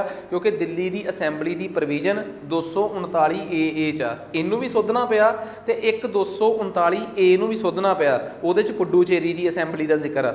ਸੋ ਦੋ ਤਾਂ ਇਹ, ਉਸ ਤੋਂ ਬਾਅਦ ਬਾਕੀ ਸਾਰੇ ਨੋਰਮਲ ਆਰਟੀਕਲ ਜਿਹੜੇ ਆ, ਇੱਕ 330 ਏ, ਇੱਕ 332 ਏ ਤੇ ਇੱਕ 334 ਏ, ਇਹ ਤਿੰਨ ਨਵੇਂ ਆਰਟੀਕਲ ਇੰਟਰੋਡਿਊਸ ਹੋਏ ਆ। ਕਿਉਂ? ਲੋਕ ਸਭਾ ਦੇ ਵਿੱਚ, ਸਾਡੇ ਦੇਸ਼ ਦੀ ਲੋਕ ਸਭਾ ਦੇ ਵਿੱਚ ਰਿਜ਼ਰਵੇਸ਼ਨ ਜਿਹੜੀ ਆ ਉਹ ਆਰਟੀਕਲ 330 ਆਰਟੀਕਲ ਦੇ ਤਹਿਤ ਮਿਲੀ ਆ। ਕਿਹਨੂੰ ਕਿਹਨੂੰ ਭਲਾ? ਸ਼ਡਿਊਲ ਕਾਸਟ ਤੇ ਸ਼ਡਿਊਲ ਟਰਾਈਬਸ ਨੂੰ। 332 ਏ ਦੇ ਤਹਿਤ ਸ਼ਡਿਊਲ ਕਾਸਟ ਤੇ ਸ਼ਡਿਊਲ ਟਰਾਈਬਸ ਨੂੰ ਰਿਜ਼ਰਵੇਸ਼ਨ ਮਿਲੀ ਆ ਸਟੇਟ ਦੀਆਂ ਅਸੈਂਬਲੀਆਂ 'ਚ। ਮੈਨੂੰ ਨਹੀਂ ਪਤਾ ਤੁਹਾਡੇ 'ਚੋਂ ਕਿੰਨੇ ਕੁ ਜਾਣਿਆਂ ਦੇ ਮਨ 'ਚ ਭੁਲੇਖਾ ਹੈਗਾ ਹੈ ਰਾਜ ਸਭਾ 'ਚ ਰਿਜ਼ਰਵੇਸ਼ਨ ਦਾ ਕੋਈ ਕੰਸੈਪਟ ਨਹੀਂ ਹੈਗਾ। There is no concept of reservation in Rajya Sabha. Rajya Sabha ਵਿੱਚ ਰਾਖਵੇਂ ਕਰਨ ਦਾ ਕੋਈ ਵੀ ਪ੍ਰਾਵਧਾਨ ਨਹੀਂ ਹੈਗਾ। ਸਿਰਫ ਤੇ ਸਿਰਫ ਲੋਕ ਸਭਾ ਤੇ ਸਟੇਟ ਦੀ ਲੈਜਿਸਲੇਟਿਵ ਅਸੈਂਬਲੀ ਵਿਧਾਨ ਸਭਾ ਦੇ ਵਿੱਚ ਹੀ ਲੋਕਾਂ ਦੇ ਸਿੱਧੇ ਤੌਰ ਤੇ ਜਿੱਥੇ ਨੁਮਾਇੰਦੇ ਚੁਣ ਕੇ ਜਾਂਦੇ ਆ ਉੱਥੇ ਰਿਜ਼ਰਵੇਸ਼ਨ ਦੀ ਪ੍ਰੋਵੀਜ਼ਨ ਆ। ਲੋਕ ਸਭਾ ਦੇ ਵਿੱਚ 84 ਸ਼ਡਿਊਲ ਕਾਸਟ ਭਾਈਚਾਰੇ ਦੀਆਂ ਤੇ 47 ਸ਼ਡਿਊਲ ਟਰਾਈਬ ਭਾਈਚਾਰੇ ਦੀਆਂ ਸੀਟਾਂ ਰਿਜ਼ਰਵ ਨੇ, ਠੀਕ ਆ। ਖੈਰ 300 ਏ ਕਹਿੰਦਾ ਹੈ ਕਿ ਲੋਕ ਸਭਾ ਦੇ ਵਿੱਚ ਸ਼ਡਿਊਲ ਕਾਸਟ ਤੇ ਸ਼ਡਿਊਲ ਟਰਾਈਬ ਦੀ ਰਿਜ਼ਰਵੇਸ਼ਨ ਹੋਊਗੀ। 332 ਕਹਿੰਦਾ ਹੈ ਕਿ ਉਹਦੇ 'ਚ ਸਟੇਟ ਦੀਆਂ ਵਿਧਾਨ ਸਭਾਵਾਂ ਦੇ ਵਿੱਚ ਸ਼ਡਿਊਲ ਕਾਸਟ ਤੇ ਸ਼ਡਿਊਲ ਟਰਾਈਬਸ ਦੀ ਰਿਜ਼ਰਵੇਸ਼ਨ ਹੋਊਗੀ। ਪਲੀਜ਼ ਗੌਰ ਕਰੋ 334 ਕਹਿੰਦਾ ਹੈ ਕਿ ਇਹ ਰਿਜ਼ਰਵੇਸ਼ਨ 10 ਸਾਲਾਂ ਵਾਸਤੇ ਜਾਰੀ ਰਹੂਗੀ, 10 ਸਾਲਾਂ ਵਾਸਤੇ, ਤੇ 10 ਸਾਲ ਬਾਅਦ ਰਿਵਿਊ ਕਰਾ ਕੇ ਫਿਰ ਕੰਟੀਨਿਊ ਕੀਤੀ ਜਾਊਗੀ। ਹੁਣ 330 ਏ ਕਿਉਂ ਐਡ ਕੀਤਾ ਗਿਆ? 330 ਏ ਕਹੂਗਾ ਕਿ ਔਰਤਾਂ ਦੀ ਰਿਜ਼ਰਵੇਸ਼ਨ ਲੋਕ ਸਭਾ 'ਚ ਹੋਊਗੀ। 332 ਏ ਕੀ ਕਹੂਗਾ? ਔਰਤਾਂ ਦੀ ਰਿਜ਼ਰਵੇਸ਼ਨ ਵਿਧਾਨ ਸਭਾਵਾਂ 'ਚ ਹੋਊਗੀ। ਤੇ 334 ਏ ਕੀ ਕਹੂਗਾ ਕਿ ਔਰਤਾਂ ਦੀ ਰਿਜ਼ਰਵੇਸ਼ਨ ਲੋਕ ਸਭਾ ਤੇ ਵਿਧਾਨ ਸਭਾਵਾਂ 'ਚ ਅਗਲੇ 15 ਸਾਲ ਤੱਕ ਲਈ ਹੋਊਗੀ ਤੇ 15 ਸਾਲ ਬਾਅਦ ਰਿਵਿਊ ਕੀਤੀ ਜਾਊਗੀ ਤੇ 15 ਸਾਲ ਉਦੋਂ ਤੋਂ ਗਿਣੇ ਜਾਣਗੇ ਜਦੋਂ ਤੋਂ ਇਹ ਲਾਗੂ ਹੋਊਗੀ। ਤੇ ਲਾਗੂ ਹੋਊਗੀ ਇਹ ਜਦੋਂ ਭਾਰਤ ਦੇ ਵਿੱਚ ਬਿੱਲ ਪਾਸ ਹੋਣ ਤੋਂ ਬਾਅਦ ਪਹਿਲੀ ਸੈਂਸਸ, ਪਹਿਲੀ ਜਨਗਣਨਾ ਹੋਊਗੀ ਤੇ ਉਸ ਜਨਗਣਨਾ ਦੇ ਆਧਾਰ ਤੇ ਸਟੇਟਾਂ ਦੀ ਹੱਦਬੰਦੀ ਹੋਊਗੀ। ਭਾਵ ਕਿ ਕੀ ਹੋਊਗੀ? ਡੀਲਿਮੀਟੇਸ਼ਨ, ਸਟੇਟਾਂ ਦੇ ਵਿੱਚ ਕਿੰਨੇ ਹਲਕੇ ਨੇ ਨਵੇਂ ਸਿਰਿਓਂ ਗਠਿਤ ਹੋਣਗੇ। ਤੇ ਇਸ ਸਟੈਪ ਤੋਂ ਬਾਅਦ ਜਿਹੜੀਆਂ ਪਹਿਲੀਆਂ ਚੋਣਾਂ ਆਉਣਗੀਆਂ, ਇਲੈਕਸ਼ਨਸ ਆਉਣਗੀਆਂ, ਉਹਨਾਂ ਦੇ ਵਿੱਚ ਰਿਜ਼ਰਵੇਸ਼ਨ ਲਾਗੂ ਹੋਊਗੀ ਤੇ ਜਿਸ ਸਾਲ ਤੋਂ ਇਹ ਲਾਗੂ ਹੋਗੀ ਉਸ ਤੋਂ ਇਹ 15 ਸਾਲ ਤੱਕ ਚੱਲੂਗੀ। ਤੁਸੀਂ ਕਹੋਗੇ ਬੜੀ ਗੱਲ ਕਲੀਅਰ ਕੀਤੀ ਆ, ਇਹ ਕਿੱਥੇ ਲਿਖਿਆ ਹੈ? ਇਹ 334 'ਚ ਲਿਖਿਆ ਹੈ, 33 ਏ 'ਚ। ਤੁਸੀਂ ਕਹੋਗੇ 300 ਆਰਟੀਕਲ, 332 ਆਰਟੀਕਲ ਤੇ 334 ਆਰਟੀਕਲ ਇਹ ਤਾਂ ਪੁਰਾਣੇ ਆ, ਇਹਨਾਂ 'ਚ ਕੀ ਲਿਖਿਆ ਹੈ? ਇਹਦੇ 'ਚ ਲਿਖਿਆ ST SC ਭਾਈਚਾਰੇ ਦੀ ਲੋਕ ਸਭਾ 'ਚ ਰਿਜ਼ਰਵੇਸ਼ਨ। ਤਾਂ 300 ਏ ਜਿਹੜਾ ਨਵਾਂ ਐਡ ਕੀਤਾ ਇਹਦੇ 'ਚ ਕੀ ਲਿਖਿਆ ਹੈ? ਔਰਤਾਂ ਦੀ ਲੋਕ ਸਭਾ 'ਚ ਰਿਜ਼ਰਵੇਸ਼ਨ। 332 'ਚ ਕੀ ਲਿਖਿਆ? ST SC ਭਾਈਚਾਰੇ ਦੀ ਸਟੇਟਾਂ ਦੀਆਂ ਵਿਧਾਨ ਸਭਾਵਾਂ 'ਚ ਰਿਜ਼ਰਵੇਸ਼ਨ। ਤਾਂ 332 ਏ ਜਿਹੜਾ ਨਵਾਂ ਬਣਾਇਆ ਇਹਦੇ 'ਚ ਕੀ ਲਿਖਿਆ? ਔਰਤਾਂ ਦੀ ਵਿਧਾਨ ਸਭਾ 'ਚ ਰਿਜ਼ਰਵੇਸ਼ਨ। 334 'ਚ ਕੀ ਲਿਖਿਆ ਹੈ? ST SC ਭਾਈਚਾਰੇ ਦੀ ਜਿਹੜੀ ਸ਼ਡਿਊਲ ਉਹਦੇ 'ਚ ਲੋਕ ਸਭਾ ਤੇ ਸਟੇਟ ਦੀਆਂ ਵਿਧਾਨ ਸਭਾ 'ਚ ਰਿਜ਼ਰਵੇਸ਼ਨ ਆ, ਉਹਨੂੰ 10 ਸਾਲ ਬਾਅਦ ਰਿਵਿਊ ਕੀਤਾ ਜਾਊਗਾ। ਤੇ 334 ਏ 'ਚ ਕੀ ਲਿਖਿਆ ਹੈ? ਔਰਤਾਂ ਦੀ ਰਿਜ਼ਰਵੇਸ਼ਨ ਜਿਸ ਦਿਨ ਤੋਂ ਲਾਗੂ ਹੋਊਗੀ ਇਸ ਤੋਂ 15 ਸਾਲ ਬਾਅਦ ਇਹਨੂੰ ਰਿਵਿਊ ਕਰਕੇ ਜੇ ਕੰਟੀਨਿਊ ਕਰਨਾ ਹੋਇਆ ਤਾਂ ਕਨਸਟੀਟਿਊਸ਼ਨਲ ਅਮੈਂਡਮੈਂਟ ਕਰਕੇ ਅੱਗੇ ਵਧਿਆ ਜਾਊਗਾ। ਜੇ ਨਾ ਕੀਤੀ ਕਨਸਟੀਟਿਊਸ਼ਨਲ ਅਮੈਂਡਮੈਂਟ 15 ਸਾਲ ਬਾਅਦ ਤੇ ਇਹ ਰਿਜ਼ਰਵੇਸ਼ਨ ਇੱਥੇ ਹੀ ਖਤਮ ਹੋ ਜਾਊਗੀ। ਆ ਜਾਓ ਜੀ, ਗੱਲ ਕਲੀਅਰ ਆ। ਨੈਕਸਟ ਜਿਹੜੇ ਆਰਟੀਕਲ ਨਵੇਂ ਐਡ ਹੋਣੇ ਸੀਗੇ ਉਹ ਤੁਹਾਨੂੰ ਮੈਂ ਦੱਸ ਹੀ ਦਿੱਤਾ। ਦੇਖੋ 15 ਸਾਲ ਦਾ ਕਨਸੈਪਟ, ਕਈ ਵਾਰੀ ਸਾਨੂੰ ਪਤਾ ਹੀ ਨਹੀਂ ਲੱਗਦਾ ਕੀ ਕਹਾਣੀ ਆ। ਉਸ ਤੋਂ ਬਾਅਦ ਆ ਗਈ ਹੌਰੀਜ਼ੋਨਟਲ ਵੂਮਨ ਰਿਜ਼ਰਵੇਸ਼ਨ। ਇਸ ਬਿੱਲ 'ਚ ਇੱਕ ਕਲੌਜ਼ ਹੋਰ ਵੀ ਹੈ, ਹੌਰੀਜ਼ੋਨਟਲ ਰਿਜ਼ਰਵੇਸ਼ਨ। ਸਮਝਦੇ ਹੋ? ਇਹ ਹੌਰੀਜ਼ੋਨਟਲ ਰਿਜ਼ਰਵੇਸ਼ਨ ਦਾ ਬੇਸਿਕਲੀ ਮਤਲਬ ਕੀ ਹੁੰਦਾ ਹੈ, ਸਮਝਣ ਦੀ ਕੋਸ਼ਿਸ਼ ਕਰਿਓ। ਭਾਰਤ ਦੇ ਵਿੱਚ ਲੋਕ ਸਭਾ ਦੇ ਵਿੱਚ ਜੇ ਮੈਂ ਗੱਲ ਕਰਾਂ ਤਾਂ ਲੋਕ ਸਭਾ ਦੇ ਵਿੱਚ ਸ਼ਡਿਊਲ ਕਾਸਟ ਭਾਈਚਾਰੇ ਦੀਆਂ ਕਿੰਨੀਆਂ ਵੋਟਾਂ ਨੇ? ਸੀਟਾਂ ਰਿਜ਼ਰਵ ਨੇ 84। ਜਿਹੜੀਆਂ 84 ਸੀਟਾਂ ਆਪਣੇ ਉੱਥੇ ਲੋਕ ਸਭਾ ਦੇ ਵਿੱਚ ਸ਼ਡਿਊਲ ਕਾਸਟ ਭਾਈਚਾਰੇ ਦੀਆਂ ਰਿਜ਼ਰਵ ਨੇ, ਉਹਨਾਂ 84 ਸੀਟਾਂ ਦੇ ਵਿੱਚੋਂ 1/3 ਦੇਣੀਆਂ। ਹੁਣ ਮੰਨ ਲਓ ਪੰਜਾਬ ਦੇ ਵਿੱਚ, ਜੇ ਮੈਂ ਨੋਰਮਲ ਜੀ ਗੱਲ ਕਰਾਂ, ਪੰਜਾਬ 'ਚ ਬੈਕਵਰਡ ਕਲਾਸ ਦੀ ਰਿਜ਼ਰਵੇਸ਼ਨ ਕਿੰਨੇ % ਆ? 12% ਆ ਅਪਰੋਕਸੀਮੇਟਲੀ। ਸ਼ਡਿਊਲ ਕਾਸਟ ਭਾਈਚਾਰੇ ਦੀ, ਸ਼ਡਿਊਲ ਕਾਸਟ 'ਚ ਜਿਹੜਾ MB ਭਾਈਚਾਰਾ ਹੈ, ਮਜ਼ਹਬੀ ਬਾਲਮੀਕੀ, ਉਹ 15% ਤੇ ਆਈ ਥਿੰਕ 7% ਰਿਜ਼ਰਵੇਸ਼ਨ ਆ ਰਵੀਦਾਸੀਆ ਐਂਡ ਅਦਰਸ, ਠੀਕ ਆ। ਤੇ ਇਸ ਤੋਂ ਬਿਨਾਂ ਬੈਕਵਰਡ ਕਲਾਸ 15 ਤੇ 7 ਹੋ ਗਈ। ਇਸ ਤੋਂ ਬਿਨਾਂ ਭਾਰਤ ਹੋਰ ਪੰਜਾਬ 'ਚ ਕਿਹੜੀ ਰਿਜ਼ਰਵੇਸ਼ਨ ਆ, ਕੋਈ ਕਿਸੇ ਨੂੰ ਯਾਦ ਹੋਵੇ? ਹਾਂ, ਮਤਲਬ ਕਿ ਮੰਨ ਕੇ ਚੱਲੋ ਕਿ ਕੋਈ ਇੱਕ ਆਪਣਾ ਆਰਮੀ ਕੋਟੇ ਦੀਆਂ 5% ਸੀਟਾਂ ਹੋਣ ਤਾਂ ਮੰਨ ਲਓ ਇਹ ਰਿਜ਼ਰਵੇਸ਼ਨ ਆ। ਹੁਣ ਜੇ ਮਤਲਬ ਸਪੋਜ਼ ਕਰੋ 100 ਸੀਟਾਂ ਨੇ, ਠੀਕ ਆ, 100 ਸੀਟਾਂ 'ਚੋਂ ਤੁਸੀਂ ਮੰਨ ਕੇ ਚੱਲੋ ਜਰਨਲ ਦੀਆਂ 50 ਨੇ, ਜਰਨਲ ਦੀਆਂ 50 ਸੀਟਾਂ ਨੇ।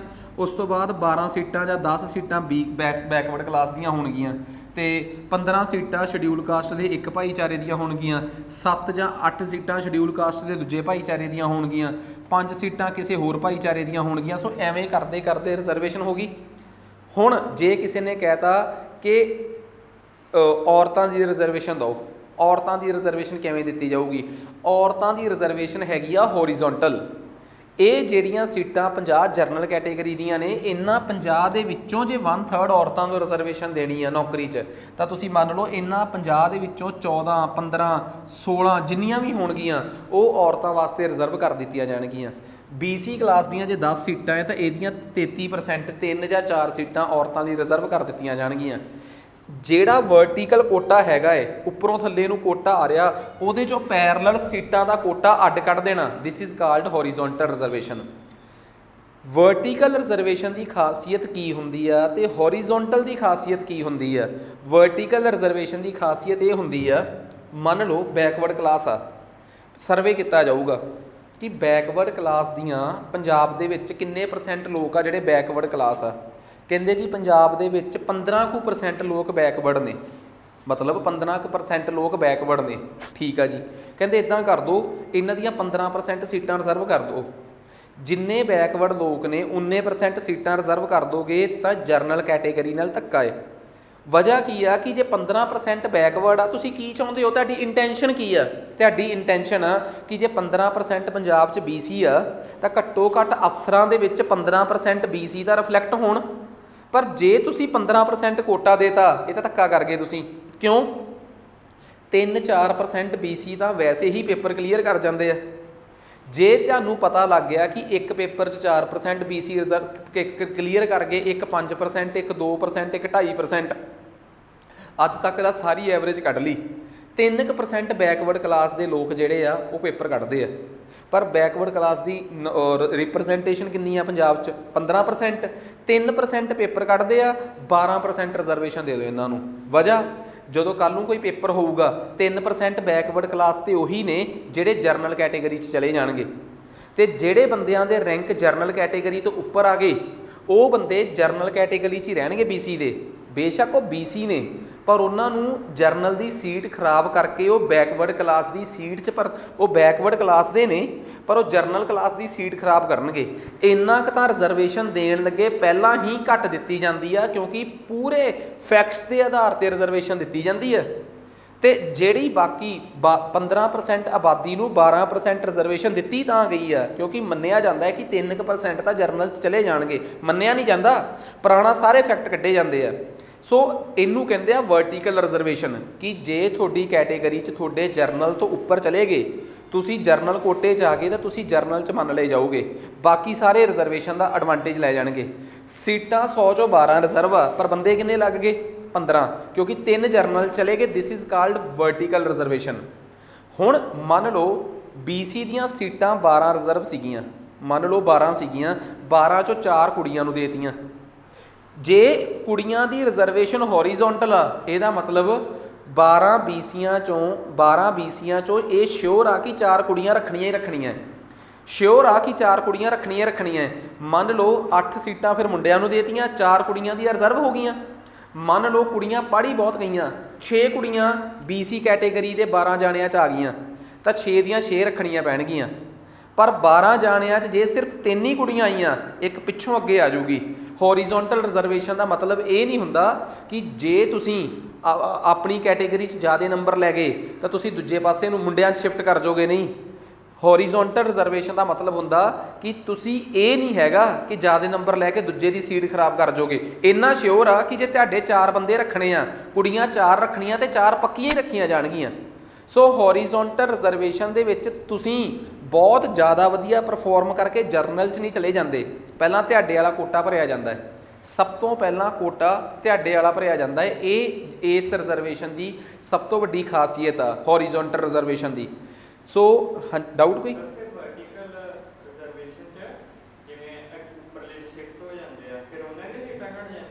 ਦੇਖੋ ਵਰਟੀਕਲ ਰਿਜ਼ਰਵੇਸ਼ਨ ਦਾ ਕੰਸੈਪਟ ਇਹੀ ਆ ਕਿ ਜਿੰਨੀਆਂ ਸੀਟਾਂ, ਮਤਲਬ ਕਿ ਜੇ ਸਪੋਜ਼ ਕਰੋ BC ਜਰਨਲ ਕੈਟੇਗਰੀ ਦੀਆਂ 100 ਚੋਂ 50 ਸੀਟਾਂ ਆਈਆਂ, ਉਹਨਾਂ 50 ਰੈਂਕ ਦੇ ਵਿੱਚ 2 BC, 1 SC, 1 SC MB, 4 BC ਭਰਤੀ ਚਲੇ ਗਏ 50 ਰੈਂਕ ਦੇ ਵਿੱਚ ਉਹ ਸਾਰੇ ਜਰਨਲ ਮੰਨੇ ਜਾਣਗੇ।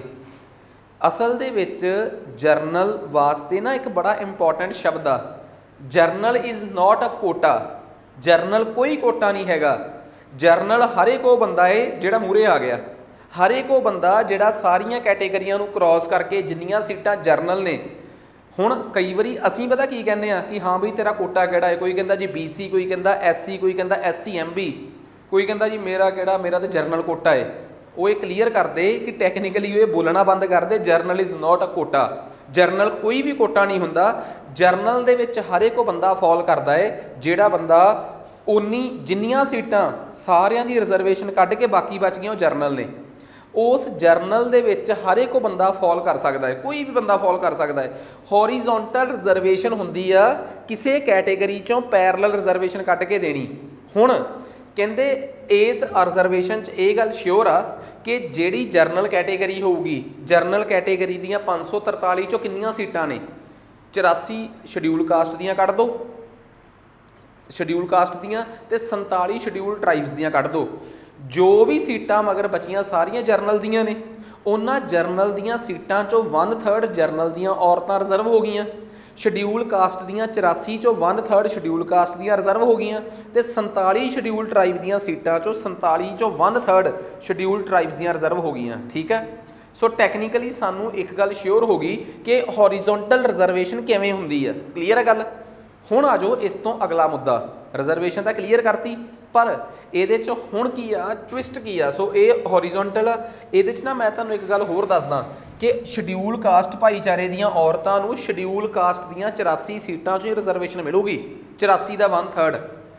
ਸ਼ਡਿਊਲ ਟਰਾਈਬਸ ਭਾਈਚਾਰੇ ਦੀਆਂ ਔਰਤਾਂ ਨੂੰ 47 ਚੋਂ 1/3 ਸੀਟਾਂ ਜਿਹੜੀਆਂ ਨੇ ਉਹ ਰਿਜ਼ਰਵ ਮਿਲਣਗੀਆਂ। ਠੀਕ ਆ। ਤੇ ਇਹਦੇ ਨਾਲ ਔਰਤਾਂ ਦੀ ਭਾਗੀਦਾਰੀ ਵਧੂਗੀ। ਇੱਕ ਪੁਆਇੰਟ ਹੋ ਗਿਆ। ਦੂਜੀ ਗੱਲ ਹੋਊਗੀ ਰੋਟੇਸ਼ਨ ਆਫ ਸੀਟਸ। ਇਹ ਜਿਹੜੀਆਂ ਸੀਟਾਂ ਨੇ ਰੋਟੇਟ ਕਰਦੀਆਂ ਰਹਿਣਗੀਆਂ। ਸਪੋਜ਼ ਕਰੋ ਪੰਜਾਬ ਦੇ ਵਿੱਚੋਂ ਸ਼ਡਿਊਲ ਕਾਸਟ ਦੀਆਂ ਕਿੰਨੀਆਂ ਸੀਟਾਂ ਨੇ? 4। ਪੰਜਾਬ ਦੀਆਂ ਦੇਖੋ ਟੋਟਲ ਇੰਡੀਆ ਦੀਆਂ 543 ਚੋਂ ਕਿੰਨੀਆਂ ਸੀਟਾਂ ਸ਼ਡਿਊਲ ਕਾਸਟ ਦੀਆਂ ਨੇ? 84।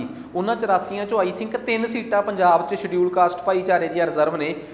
ਹੁਸ਼ਿਆਰਪੁਰ ਵਾਲੀ ਸੀਟ, ਜਲੰਧਰ ਵਾਲੀ ਸੀਟ ਰਿਜ਼ਰਵ ਆ, ਹੁਸ਼ਿਆਰਪੁਰ ਵਾਲੀ, ਤੇ ਇੱਕ ਅੱਧੀ ਸੀਟ ਹੋਰ ਰਿਜ਼ਰਵ ਆ। ਠੀਕ ਆ। ਪੰਜਾਬ ਦੇ ਵਿੱਚ 3 ਸੀਟਾਂ ਸ਼ਡਿਊਲ ਕਾਸਟ ਭਾਈਚਾਰੇ ਲਈ ਰਿਜ਼ਰਵ ਨੇ। ਦੇਖੋ ਟੈਕਨੀਕਲੀ ਤਾਂ ਇੱਕ ਗੱਲ ਇਹ ਵੀ ਚਾਹੀਦੀ ਹੈ ਕਿ ਜਿਹੜੀ ਸੀਟ ਰਿਜ਼ਰਵ ਆ ਉਹ ਬਦਲਣੀ ਚਾਹੀਦੀ ਹੈ। ਇੱਕੋ ਭਾਈਚਾਰੇ ਦਾ ਬੰਦਾ ਇੱਕੋ ਜਗ੍ਹਾ 'ਤੇ ਸੀਟ ਰਿਜ਼ਰਵ ਹੋਊਗੀ ਤਾਂ ਇੱਕ ਆਪਸ਼ਨ ਇਹ ਵੀ ਹੋਣੀ ਚਾਹੀਦੀ ਆ ਕਿ ਸੀਟਾਂ ਦੀ ਜਿਹੜੀ ਰਿਜ਼ਰਵੇਸ਼ਨ ਆ ਉਹ ਰੋਟੇਟ ਹੋਣੀ ਚਾਹੀਦੀ ਹੈ। ਤੇ ਉਹਨਾਂ ਦੇ ਵਿੱਚੋਂ ਜਿਹੜੀਆਂ 3 ਸੀਟਾਂ ਸ਼ਡਿਊਲ ਕਾਸਟ ਦੀਆਂ ਰਿਜ਼ਰਵ ਆ, ਉਹਨਾਂ ਦੇ ਵਿੱਚੋਂ ਔਰਤਾਂ ਦੀ ਸੀਟ ਵੀ ਰੋਟੇਟ ਹੋਣੀ ਚਾਹੀਦੀ ਹੈ ਕਿ ਇਸ ਵਾਰ ਆਹ ਵਾਲੀ ਸੀਟ ਰਿਜ਼ਰਵ ਕੁੜੀਆਂ ਲਈ ਰਿਜ਼ਰਵ ਆ, ਇਸ ਵਾਰ ਆਹ ਵਾਲੀ, ਇਸ ਵਾਰ ਆਹ ਵਾਲੀ। ਜਾਣੀ ਕਿ ਹਰ ਸੀਟ ਦੀ ਨੁਮਾਇੰਦਗੀ ਕਿਤੇ ਨਾ ਕਿਸੇ ਵੇਲੇ ਔਰਤਾਂ ਦੇ ਹੱਥ ਜ਼ਰੂਰ ਆਵੇ। ਤੇ ਇਹ 'ਚ ਪ੍ਰੋਵੀਜ਼ਨ ਕੀਤੀ ਗਈ ਆ ਕਿ ਇੱਕ ਸਟੇਟ ਦੇ ਅੰਦਰ ਹੀ ਸੀਟਾਂ ਰੋਟੇਟ ਕਰਦੀਆਂ ਰਹਿਣਗੀਆਂ ਔਰਤਾਂ ਦੀਆਂ। ਸ਼ਡਿਊਲ ਕਾਸਟ ਤੇ ਸ਼ਡਿਊਲ ਟਰਾਈਬ ਭਾਈਚਾਰੇ ਦੀਆਂ ਸੀਟਾਂ ਇਸ ਤਰੀਕੇ ਨਾਲ ਨਹੀਂ ਕਰਦੀਆਂ, ਪਰ ਵਿਦਿਨ ਦੀ ਔਰਤਾਂ ਸੀਟ ਰੋਟੇਟ ਕਰਦੀ ਰਹੂਗੀ। ਇਹ ਪ੍ਰੋਵੀਜ਼ਨ ਪਾਈ ਆ ਮੈਜੋਰਟੀ ਡਿਵਾਈਡ। ਤੇ ਦੂਜੀ ਗੱਲ ਇਹਦੇ 'ਚ ਸਾਫ਼ ਆ ਕਿ ਇਹ ਇੱਕ ਅਜਿਹਾ ਬਿੱਲ ਆ ਜਿਹਨੂੰ ਜੇ ਆਪਾਂ ਸਿਰੇ ਲਾਉਣਾ ਹੈ ਤਾਂ ਇਹਦੇ ਵਾਸਤੇ ਸੰਸਦ ਦੇ ਦੋਵਾਂ ਸਦਨਾਂ 'ਚੋਂ ਸਪੈਸ਼ਲ ਮੈਜੋਰਟੀ ਚਾਹੀਦੀ ਆ, ਤੇ ਐਟਲੀਸਟ 50% ਸਟੇਟਸ ਦੇ ਵਿੱਚੋਂ ਕਿਹੜੀ ਮੈਜੋਰਟੀ ਚਾਹੀਦੀ ਆ? Simple majority. ਉਸ ਤੋਂ ਬਾਅਦ ਅਰਲੀਐਸਟ ਇੰਪਲੀਮੈਂਟੇਸ਼ਨ। ਇਹਦੇ 'ਚ ਇਹ ਕਿਹਾ ਗਿਆ ਹੈ ਕਿ ਜਦੋਂ ਤੱਕ ਸਾਡੇ ਦੇਸ਼ 'ਚ ਜਨਗਣਨਾ ਨਹੀਂ ਹੁੰਦੀ, ਜਨਗਣਨਾ ਤੋਂ ਬਾਅਦ ਹੱਦਬੰਦੀ ਨਹੀਂ ਹੁੰਦੀ। ਹੁਣ ਮੈਂ ਥੋੜ੍ਹੀ ਜਿਹੀ ਹੱਦਬੰਦੀ ਦੀ ਸਟੋਰੀ ਸੁਣਾਦਾ। ਭਾਰਤ ਦੇ ਵਿੱਚ ਲੋਕ ਸਭਾ ਦੀਆਂ ਸੀਟਾਂ 543 ਨੇ। ਟੈਕਨੀਕਲੀ ਜਦੋਂ ਭਾਰਤ ਆਜ਼ਾਦ ਹੋਇਆ ਤੇ ਪਹਿਲੀਆਂ ਲੋਕ ਸਭਾ ਦੀਆਂ ਚੋਣਾਂ 1951 ਤੋਂ ਲੈ ਕੇ 52 'ਚ ਹੋਈਆਂ ਤਾਂ 489 ਸੀਟਸ ਸੀਗੀਆਂ। ਤੇ 1956 'ਚ 7ਵੀਂ ਕੌਂਸਟੀਟਿਊਸ਼ਨਲ ਅਮੈਂਡਮੈਂਟ ਕਰਕੇ ਸਾਨੂੰ ਇੱਕੋ ਦਮ ਸੀਟਾਂ ਦੀ ਲੋੜ ਵੱਧ ਗਈ, ਕਿਉਂਕਿ ਉਸ ਟਾਈਮ ਤੋਂ ਪਹਿਲਾਂ ਭਾਰਤ ਦੇ ਵਿੱਚ ਪਾਰਟ ਏ, ਪਾਰਟ ਬੀ, ਪਾਰਟ ਸੀ ਤੇ ਪਾਰਟ ਡੀ 4 ਪ੍ਰਕਾਰ ਦੀਆਂ ਸਟੇਟਸ ਹੁੰਦੀਆਂ ਸੀ। ਤੇ ਟੈਕਨੀਕਲੀ ਹੋਇਆ ਵੀ ਕਿ 1956 ਦੇ ਵਿੱਚ ਇੱਕ ਫਜ਼ਲ ਅਲੀ ਕਮੇਟੀ ਬਣੀ ਸੀ। ਉਹਨੇ ਕਿਹਾ ਸੀ ਕਿ ਇਸ 4 ਪਾਰਟ ਦੀਆਂ ਸਟੇਟਾਂ ਦਾ ਕੋਈ ਮਤਲਬ ਨਹੀਂਗਾ, ਭਾਰਤ 'ਚ 2 ਪ੍ਰਕਾਰ ਦੀਆਂ ਚੀਜ਼ਾਂ ਹੋਣੀਆਂ ਚਾਹੀਦੀਆਂ, 2 ਟਾਈਪ ਦੇ ਪੋਲੀਟੀਕਲ ਯੂਨਿਟ ਹੋਣੇ ਚਾਹੀਦੇ ਆ, ਰਾਜਨੀਤਿਕ ਇਕਾਈਆਂ 2 ਟਾਈਪ ਦੀਆਂ ਚਾਹੀਦੀਆਂ, ਜਾਂ ਕੋਈ ਸਟੇਟ ਹੋਵੇ ਜਾਂ ਯੂਨੀਅਨ ਟੈਰੀਟਰੀ। 1956 'ਚ 7ਵੀਂ ਕੌਂਸਟੀਟਿਊਸ਼ਨਲ ਅਮੈਂਡਮੈਂਟ ਕਰਕੇ ਸਾਡੇ ਦੇਸ਼ 'ਚ ਇੱਕੋ ਦਮ ਸਟੇਟਸ ਦੀ ਗਿਣਤੀ ਵੱਧ ਕੇ 14 ਹੋ ਗਈ, ਤੇ ਇੱਕੋ ਦਮ ਲੋਕ ਸਭਾ ਦੀਆਂ ਸੀਟਾਂ ਵਧਾਉਣੀਆਂ ਪਈਆਂ। ਤਾਂ 7ਵੀਂ ਕੌਂਸਟੀਟਿਊਸ਼ਨਲ ਅਮੈਂਡਮੈਂਟ ਨਾਲ ਲੋਕ ਸਭਾ ਦੀਆਂ ਸੀਟਾਂ 499 489 ਤੋਂ ਵੱਧ ਕੇ 525 ਹੋ ਗਈਆਂ। ਉਸ ਤੋਂ ਬਾਅਦ 1971 'ਚ 31ਵੀਂ ਕੌਂਸਟੀਟਿਊਸ਼ਨਲ ਅਮੈਂਡਮੈਂਟ ਨਾਲ ਇੰਦਰਾ ਗਾਂਧੀ ਨੇ ਲੋਕ ਸਭਾ ਦੀਆਂ ਸੀਟਾਂ 525 ਤੋਂ ਵਧਾ ਕੇ 545 ਕਰਤੀਆਂ। ਤੇ ਇਹ ਉਹ ਵੇਲੇ ਦੀ ਗੱਲ ਆ ਜਦੋਂ ਸਾਡੇ ਦੇਸ਼ ਦੇ ਵਿੱਚ ਲੋਕ ਸਭਾ ਦੇ ਵਿੱਚ 2 ਬੰਦੇ ਕਿਸੇ ਸੀਟ ਤੋਂ ਨਹੀਂ ਸੀ ਚੁਣੇ ਜਾਂਦੇ, ਐਂਗਲੋ ਇੰਡੀਅਨ ਬਰਾਦਰੀ ਕਰਕੇ ਨੋਮੀਨੇਟ ਹੁੰਦੇ ਸੀਗੇ, ਜਸਟ ਨੋਮੀਨੇਸ਼ਨ ਹੁੰਦੀ ਸੀ ਉਹਨਾਂ ਦੀ।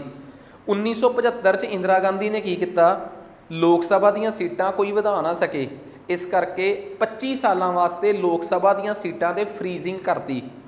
ਉਹ ਕਹਿੰਦੇ ਜੀ ਹਰ 10 ਸਾਲ ਬਾਅਦ ਸੈਂਸਸ ਹੁੰਦਾ, ਜਨਗਣਨਾ ਮਰਦਸ਼ੁਮਾਰੀ ਹੁੰਦੀ ਆ, ਤੇ ਮਰਦਸ਼ੁਮਾਰੀ ਹੋਣ ਤੋਂ ਬਾਅਦ ਨੈਚੁਰਲ ਜੀ ਗੱਲ ਆ, ਜਦੋਂ ਸਾਨੂੰ ਪਤਾ ਲੱਗਿਆ ਕਿ ਇੰਨੀ ਪੋਪੂਲੇਸ਼ਨ ਵੱਧ ਗਈ ਤੇ ਸਾਨੂੰ ਪੋਪੂਲੇਸ਼ਨ ਦੇ ਹਿਸਾਬ ਨਾਲ ਆਪਣੀਆਂ ਸੀਟਾਂ ਦੀ ਹੱਦਬੰਦੀ ਕਰਨੀ ਪਊਗੀ ਤੇ ਨਵੀਆਂ ਲੋਕ ਸਭਾ ਦੀਆਂ ਸੀਟਾਂ ਕ੍ਰੀਏਟ ਕਰਨੀਆਂ ਪੈਣਗੀਆਂ। ਇੰਦਰਾ ਗਾਂਧੀ ਨੇ ਲਿਖਤਾ ਅਗਲੇ 25 ਸਾਲਾਂ ਤੱਕ ਤੁਸੀਂ ਇੱਕੋ ਹੀ ਸੈਂਸਸ ਨੂੰ ਦੇ ਕੇ ਲੋਕ ਸਭਾ ਦੀਆਂ ਸੀਟਾਂ ਨੂੰ ਵਧਾਉਣ ਦੀ ਗੱਲ ਕਹੋਗੇ, 1971 ਵਾਲੇ ਸੈਂਸਸ ਨੂੰ।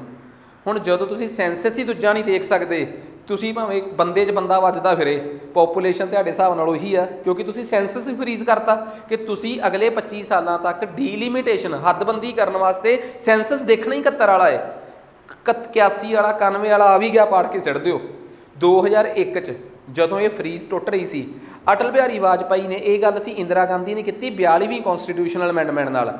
ਜਦੋਂ ਅਟਲ ਬਿਹਾਰੀ ਤੱਕ ਗੱਲ ਪਹੁੰਚੀ, ਉਹ ਅੱਗੇ ਕਾਲੇ ਸੀ, ਉਹਨਾਂ ਨੇ 2001 'ਚ 84ਵੀਂ 84th ਕੌਂਸਟੀਟਿਊਸ਼ਨਲ ਅਮੈਂਡਮੈਂਟ ਕਰਕੇ ਕਹਿਤਾ ਕਿ ਇਹ ਫਰੀਜ਼ਿੰਗ ਅਗਲੇ 25 ਸਾਲ ਤੱਕ ਜਾਰੀ ਰਹੂਗੀ ਤੇ 2026 ਤੱਕ ਤੁਸੀਂ 1971 ਦੇ ਸੈਂਸਸ ਦੇ ਮੁਤਾਬਕ ਹੀ ਸਟੇਟਸ ਦੇ ਵਿੱਚ ਲੋਕ ਸਭਾ ਦੀਆਂ ਸੀਟਾਂ ਦੀ ਵੰਡ ਕਰ ਸਕਦੇ ਹੋ। ਤਾਂ ਓਬਵੀਅਸ ਜੀ ਗੱਲ ਹੈ, ਜੇ 71 ਵਾਲਾ ਸੈਂਸਸ ਦੇਖਾਂਗੇ ਤਾਂ ਪੋਪੂਲੇਸ਼ਨ ਤਾਂ ਵਧੀ ਨਹੀਂ ਸਾਡੇ ਦੇਸ਼ 'ਚ, ਤਾਂ ਸਾਰੀਆਂ ਸਟੇਟਾਂ 'ਚ ਓਨੀਆਂ ਸੀਟਾਂ ਹੀ ਰਹਿ ਗਈਆਂ।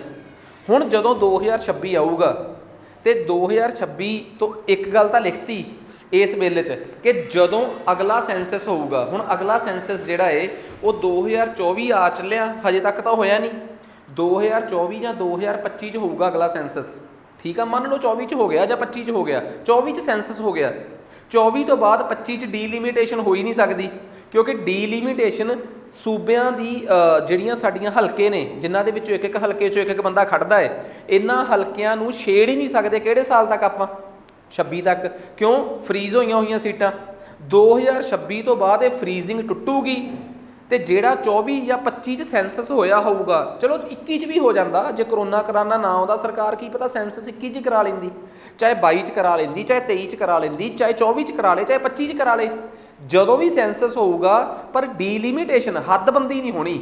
ਸੈਂਸਸ ਤੋਂ ਬਾਅਦ ਹੀ ਹੱਦਬੰਦੀ ਹੁੰਦੀ ਆ ਪਹਿਲੀ ਗੱਲ ਤਾਂ, ਕਿਉਂਕਿ ਹੱਦਬੰਦੀ ਪੋਪੂਲੇਸ਼ਨ ਦੇਖ ਕੇ ਹੁੰਦੀ ਆ ਤੇ ਪੋਪੂਲੇਸ਼ਨ ਜਿਹੜੀ ਆ ਉਹ ਬਿਲਕੁਲ ਲੇਟੈਸਟ ਦੇਖੀ ਜਾਂਦੀ ਆ। ਹੁਣ ਤੱਕ ਅਸੀਂ ਜਿੰਨੀ ਵਾਰ ਵੀ ਹੱਦਬੰਦੀ ਕੀਤੀ ਆ, 2001 'ਚ ਕੀਤੀ ਆ, 1991 'ਚ ਕੀਤੀ ਆ, ਅਸੀਂ ਹੱਦਬੰਦੀ ਕਰਨ ਵਾਸਤੇ ਇੱਕੋ ਹੀ ਸੈਂਸਸ ਦੇਖਿਆ, ਕਿਹੜਾ ਭਲਾ? 71 ਵਾਲਾ। ਸਾਡੇ ਅੱਖਾਂ ਤੇ ਕੌਂਸਟੀਟਿਊਸ਼ਨ ਨੇ ਪੱਟੇ ਬੰਨ੍ਹਤੇ ਕਿ 71 ਵਾਲਾ ਹੀ ਦੇਖਣਾ ਹੈ। ਤੇ ਇਹ ਚੀਜ਼ ਤੁਸੀਂ 26 ਤੱਕ ਕਰਨੀ ਹੈ, 2026 ਤੱਕ। 2026 ਤੋਂ ਬਾਅਦ ਕੋਈ ਬਾਈਂਡਿੰਗ ਨਹੀਂ ਸਾਡੇ ਤੇ।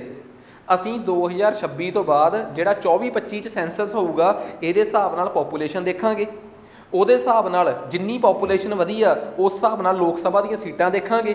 ਜਿੰਨੀਆਂ ਲੋਕ ਸਭਾ ਦੀਆਂ ਸੀਟਾਂ ਹੋਣਗੀਆਂ, ਉਹਨਾਂ 'ਚੋਂ ਸ਼ਡਿਊਲ ਕਾਸਟ ਤੇ ਸ਼ਡਿਊਲ ਟਰਾਈਬ ਭਾਈਚਾਰੇ ਦੀਆਂ ਸੀਟਾਂ ਰਿਜ਼ਰਵ ਫਿਕਸ ਹੋਣਗੀਆਂ। ਜਿੰਨੀਆਂ ਸ਼ਡਿਊਲ ਕਾਸਟ ਤੇ ਸ਼ਡਿਊਲ ਟਰਾਈਬ ਭਾਈਚਾਰੇ ਦੀਆਂ ਸੀਟਾਂ ਰਿਜ਼ਰਵ ਹੋਣਗੀਆਂ, ਉਹਨਾਂ ਦੇ ਵਿੱਚੋਂ 1/3 ਤੇ ਜਰਨਲ ਦੇ ਵਿੱਚੋਂ ਜਰਨਲ ਦੀਆਂ ਔਰਤਾਂ ਨੂੰ 1/3 ਰਿਜ਼ਰਵੇਸ਼ਨ ਜਿਹੜੀ ਆ ਉਹ ਫੇਰ ਦਿੱਤੀ ਜਾਊਗੀ। ਤੁਹਾਨੂੰ ਨਹੀਂ ਲੱਗਦਾ ਕਿ ਪ੍ਰੋਸੈਸ ਬਹੁਤ ਲੰਬਾ ਹੈ? ਬਿਕੋਜ਼ ਸੈਂਸਸ ਹੋਊਗਾ, ਸੈਂਸਸ ਤੋਂ ਇਮੀਡੀਏਟਲੀ ਬਾਅਦ ਹੱਦਬੰਦੀ ਡੀਲਿਮਿਟੇਸ਼ਨ ਨਹੀਂ ਹੋ ਸਕਦੀ, ਕਿਉਂਕਿ ਡੀਲਿਮਿਟੇਸ਼ਨ ਤੇ ਆਲਰੇਡੀ ਸੰਵਿਧਾਨ ਨੇ ਕਿੰਨੇ ਚਿਰ ਵਾਸਤੇ ਰੋਕ ਲਾਈ ਹੋਈ ਆ? 2026 ਤੱਕ ਤਾਂ ਵੈਸੇ ਹੀ ਰੋਕ ਲੱਗੀ ਹੋਈ ਆ। ਨਹੀਂ ਪਤਾ ਤਾਂ 84ਵੀਂ ਕੌਂਸਟੀਟਿਊਸ਼ਨਲ ਅਮੈਂਡਮੈਂਟ ਪੜ੍ਹ ਕੇ ਦੇਖ ਲਓ। ਆਹ ਦੱਸੋ ਜੀ, ਕਹਾਣੀ ਕਲੀਅਰ ਹੋ ਗਈ। ਅਰਲੀਐਸਟ ਇੰਪਲੀਮੈਂਟੇਸ਼ਨ ਵੀ ਇਹਦੀ ਕਿੱਥੋਂ ਤੱਕ ਜਾ ਰਹੀ ਆ? 2029 ਤੱਕ। ਫਿਰ ਇਹ ਬਿੱਲ ਐਡੀ ਛੇਤੀ ਪਾਸ ਕਿਉਂ ਕਰਨਾ ਸੀ? ਠੀਕ ਆ, ਉਹ ਇੱਕ ਸੁਣਿਆ ਨਹੀਂ, ਇੱਕ ਸ਼ੇਰ ਜਿਹਾ ਬੜਾ ਵਧੀਆ ਹੈ कि सुना है आप गरीब बच्चों की थाली में पुलाव आया है, सुना है शहर में चुनाव आया है। बस ਉਹੀ ਹਿਸਾਬ ਆ ਕਿ ਵੋਟਾਂ ਆਉਣ ਵਾਲੀਆਂ ਹੈ ਤੇ ਹਾਲਾਤ ਇੱਕ ਸਾਲ ਲਈ ਬੜੇ ਠੀਕ ਕਰ ਦਿੱਤੇ ਜਾਣਗੇ, ਹਾਲਾਤ ਠੀਕ ਕਰ ਦਿੱਤੇ ਜਾਣਗੇ ਤੇ ਧਰਮ ਸੰਕਟ 'ਚ ਪਾ ਦਿੱਤੇ ਜਾਣਗੇ। ਆਹ ਦੋ ਜਦੋਂ ਚੀਜ਼ਾਂ ਹੋਣ ਲੱਗ ਪੈਣ, ਜਿਹੜੇ ਵੀ ਧਰਮ ਨਾਲ ਤੁਸੀਂ ਸੰਬੰਧ ਰੱਖਦੇ ਹੋ, ਚਾਹੇ ਤੁਸੀਂ ਪੰਜਾਬ 'ਚ ਕਿਸੇ ਮੈਜੋਰਟੀ ਧਰਮ ਨਾਲ ਸੰਬੰਧ ਰੱਖਦੇ ਹੋ, ਚਾਹੇ ਕਿਸੇ ਮਾਈਨੋਰਟੀ ਨਾਲ, ਤੇ ਇਹੀ ਕਹਾਣੀ ਦੇਸ਼ ਦੀ ਹੈ। ਦੇਸ਼ 'ਚ ਤੁਸੀਂ ਕਿਸੇ ਵੀ ਧਰਮ ਨਾਲ ਸੰਬੰਧਿਤ ਰੱਖਦੇ ਹੋ, ਹੁਣ ਤੁਹਾਨੂੰ ਅਗਲੇ 6 ਮਹੀਨੇ ਇਹ ਮਹਿਸੂਸ ਹੋਣਾ ਸ਼ੁਰੂ ਹੋ ਜਾਊਗਾ ਕਿ ਤੁਹਾਡਾ ਧਰਮ ਸੰਕਟ 'ਚ ਆ। ਸਪੈਸ਼ਲੀ ਜਿਹੜਾ ਇੰਡੀਆ 'ਚ ਜਿਹੜਾ ਮੈਜੋਰਟੀ ਧਰਮ ਆ, ਕਿਉਂਕਿ ਵੋਟਾਂ ਇੰਡੀਆ ਦੀਆਂ ਨਾ, ਤੇ ਸਟੇਟ ਦੇ ਵਿੱਚ ਧਰਮ ਉਦੋਂ ਸੰਕਟ 'ਚ ਆ ਜਾਂਦਾ ਹੈ ਤੇ ਧਰਮ ਸੰਕਟ 'ਚ ਆਉਣ ਤੋਂ ਬਾਅਦ ਬੇਅਦਬੀਆਂ ਉਦੋਂ ਵੱਧ ਜਾਂਦੀਆਂ ਜਦੋਂ ਸਟੇਟ ਦੇ ਇਲੈਕਸ਼ਨ ਹੁੰਦੇ ਆ। ਉਦੋਂ ਇੱਕੋ ਦਮ ਬਹੁਤ ਛੇਤੀ ਸਾਨੂੰ ਵੱਡੇ ਵੱਡੇ ਧਾਰਮਿਕ ਸਥਾਨਾਂ ਤੋਂ ਲੈ ਕੇ ਛੋਟੇ ਛੋਟੇ ਧਾਰਮਿਕ ਸਥਾਨਾਂ ਤੱਕ ਬੇਅਦਬੀ, ਧਰਮ ਸੰਕਟ ਦੇ ਵਿੱਚ ਇਸ ਤਰੀਕੇ ਦੀਆਂ ਖਬਰਾਂ ਮਿਲਦੀਆਂ। ਤਾਂ ਬਸ ਇਹ ਸਮਝ ਲਓ ਕਿ ਜਦੋਂ ਇਸ ਤਰੀਕੇ ਦੀਆਂ ਖਬਰਾਂ ਆ ਗਈਆਂ ਤਾਂ ਸਮਝ ਲਓ ਕਿ ਇਲੈਕਸ਼ਨ ਈਅਰ ਹੈ। ਤੇ ਇਹ ਵੀ ਦੇਖ ਲਓ ਕਮਾਲ ਦੀ ਗੱਲ ਆ ਰੱਬ ਦੀ ਕਿ ਜਿਹੜੇ ਲੋਕ ਇਹ ਸਾਰਾ ਕੁਝ ਕਰਾ ਰਹੇ ਹੁੰਦੇ ਉਹ ਸਾਰੀਆਂ ਧੜਿਆਂ 'ਚੋਂ ਹੁੰਦੇ ਹੀ ਆ, ਇੱਕ 'ਚੋਂ ਵੀ ਹੁੰਦੇ ਆ, ਦੂਜੇ 'ਚੋਂ ਵੀ ਹੁੰਦੇ ਆ, ਤੀਜੇ 'ਚੋਂ ਵੀ ਹੁੰਦੇ ਆ, ਉਹਨਾਂ 'ਚੋਂ ਇੱਕ ਨਾ ਇੱਕ ਫਿਰ ਵੀ ਜਿੱਤੀ ਜਾਂਦਾ ਹੈ। ਰੱਬ ਪਤਾ ਨਹੀਂ ਇਹੋ ਜਿਹਾ ਮਾਫ ਹੀ ਨਹੀਂ ਕਰਦਾ, ਜਾਂ ਇਹ ਸਮਝ ਲਓ ਕਿ ਇਹ ਸਪੈਸ਼ਲ ਕੋਟੇ ਦੇ ਬਣੀਆਂ ਹੋਈਆਂ ਆਈਟਮਸ ਨੇ ਜਿਨ੍ਹਾਂ ਨੂੰ ਰੱਬ ਨੇ ਸਪੈਸ਼ਲ ਕੋਟਾ ਦੇ ਕੇ ਭੇਜਿਆ ਹੋਇਆ ਕਿ ਤੁਹਾਡੀਆਂ ਗਲਤੀਆਂ ਸ਼ਲਤੀਆਂ ਸਾਰੀਆਂ ਮਾਫ ਆ। ਖੈਰ ਜੋ ਵੀ ਆ, ਪਰ ਇੱਕ ਗੱਲ ਆ ਅਰਲੀਐਸਟ ਇੰਪਲੀਮੈਂਟੇਸ਼ਨ ਉਮੀਦ ਕਰਦਾ ਕਿ ਸਾਨੂੰ ਸਮਝ ਆ ਗਈ ਹੋਊਗੀ। ਠੀਕ ਹੈ, ਹੁਣ ਹੋਰ ਕੁਛ ਕੌਂਸਟੀਟਿਊਸ਼ਨ 'ਚ ਅਮੈਂਡਮੈਂਟਸ ਆਹ ਦੇਖੋ ਜੀ। ਕੌਂਸਟੀਟਿਊਸ਼ਨ ਦਾ ਇੱਕ ਆਰਟੀਕਲ 82 ਤੇ ਇੱਕ ਆਰਟੀਕਲ 170। ਮੈਂ ਇੱਕ ਗੱਲ ਹੋਰ, ਬੇਸ਼ੱਕ ਅਸੀਂ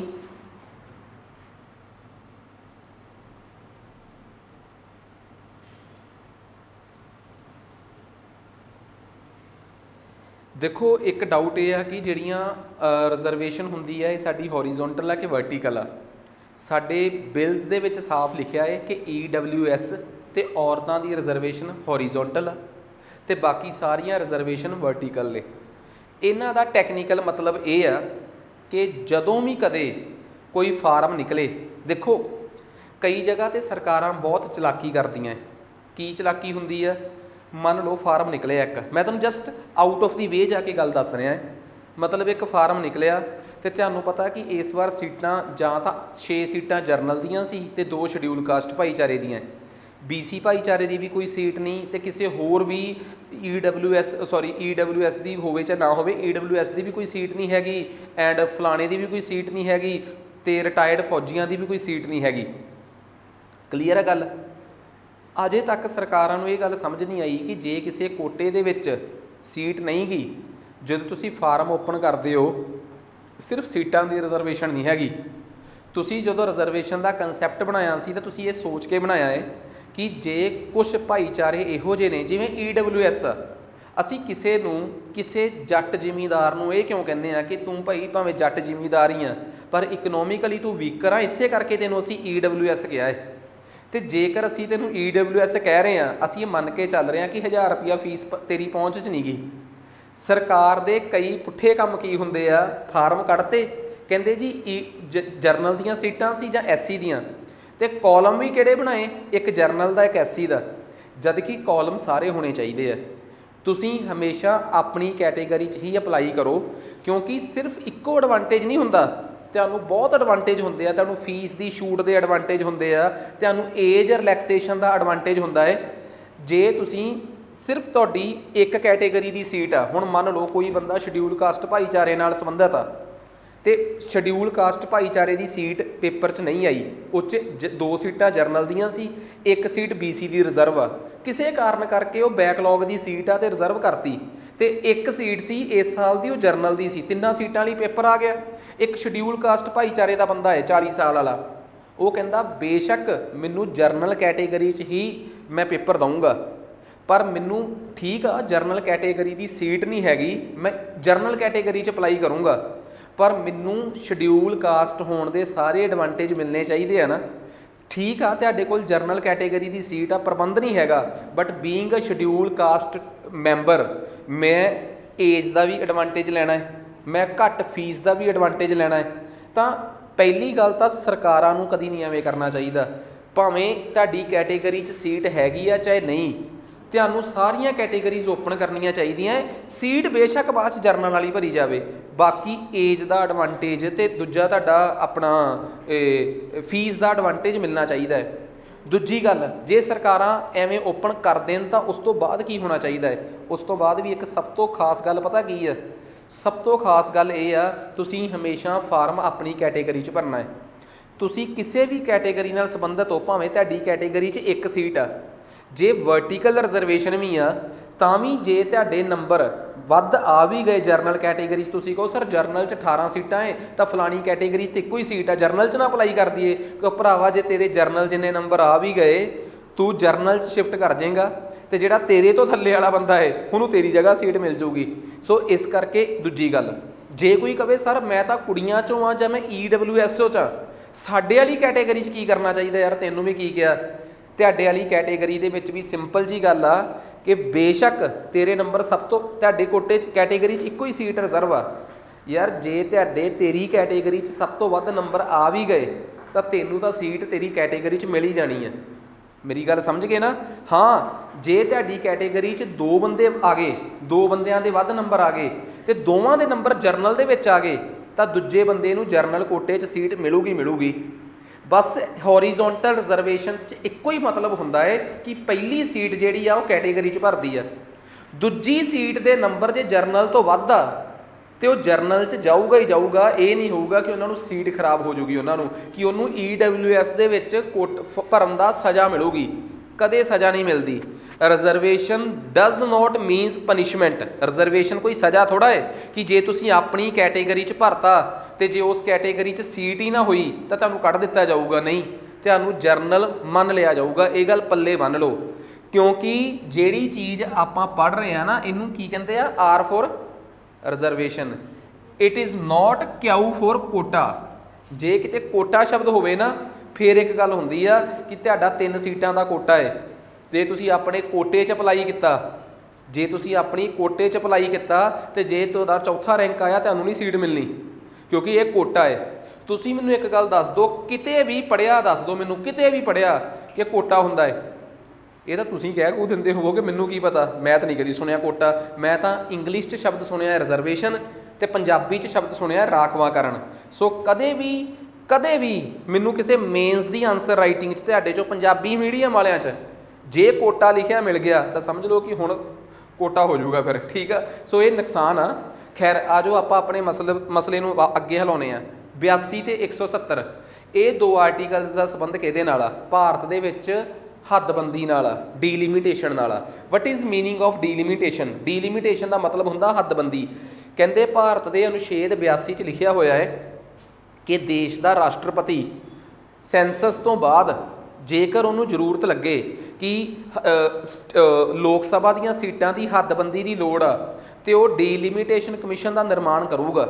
ਤੇ ਡੀਲਿਮੀਟੇਸ਼ਨ ਕਮਿਸ਼ਨ ਦੇ ਵਿੱਚ ਸੁਪਰੀਮ ਕੋਰਟ ਦਾ ਜੱਜ, ਦੇਸ਼ ਦਾ ਇਲੈਕਸ਼ਨ ਕਮਿਸ਼ਨ ਤੇ ਜਿਹੜੀ ਸਟੇਟ ਦੇ ਵਿੱਚ ਲੋਕ ਸਭਾ ਦੀਆਂ ਸੀਟਾਂ ਦੀ ਹੱਦਬੰਦੀ ਹੋਣੀ ਆ ਉੱਥੋਂ ਦਾ CEO ਚੀਫ ਇਲੈਕਟਰਲ ਅਫਸਰ ਸਾਰੇ ਮਿਲ ਕੇ ਹੱਦਬੰਦੀ ਕਰਨਗੇ। ਦੂਜੀ ਗੱਲ 170 ਆਰਟੀਕਲ ਕਹਿੰਦਾ ਕਿ ਜੇ ਸਟੇਟਾਂ ਦੀਆਂ ਵਿਧਾਨ ਸਭਾ ਦੀ ਹੱਦਬੰਦੀ ਕਰਨੀ ਆ ਤਾਂ ਵੀ ਡੀਲਿਮੀਟੇਸ਼ਨ ਕਮਿਸ਼ਨ ਦੇਸ਼ ਦਾ ਰਾਸ਼ਟਰਪਤੀ ਹੀ ਬਣਾਊਗਾ। ਸੇਮ ਡੀਲਿਮੀਟੇਸ਼ਨ ਕਮਿਸ਼ਨ ਬਣਦਾ ਹੈ। ਡੀਲਿਮੀਟੇਸ਼ਨ ਕਮਿਸ਼ਨ ਦਾ ਮਤਲਬ ਹੁੰਦਾ ਹੈ ਹੱਦਬੰਦੀ ਆਯੋਗ, ਜਿਨਨੇ ਨਵੀਂ ਸਿਰਿਓਂ ਹੱਦਬੰਦੀ ਕਰਨੀ ਆ। ਇਹ ਹੱਦਬੰਦੀ ਕਰਨ ਵਾਲੇ ਆਯੋਗ ਦੀਆਂ ਬਾਹਾਂ ਬੰਨ੍ਹ ਦਿੱਤੀਆਂ ਗਈਆਂ ਸੀ 1971 ਤੋਂ ਬਾਅਦ। ਇਹ ਹੱਦਬੰਦੀ ਕਰਕੇ ਸੀਟਾਂ 'ਚ ਵਧਾ ਘਟਾ ਤਾਂ ਕਰ ਹੀ ਨਹੀਂ ਸੀ ਸਕਦਾ।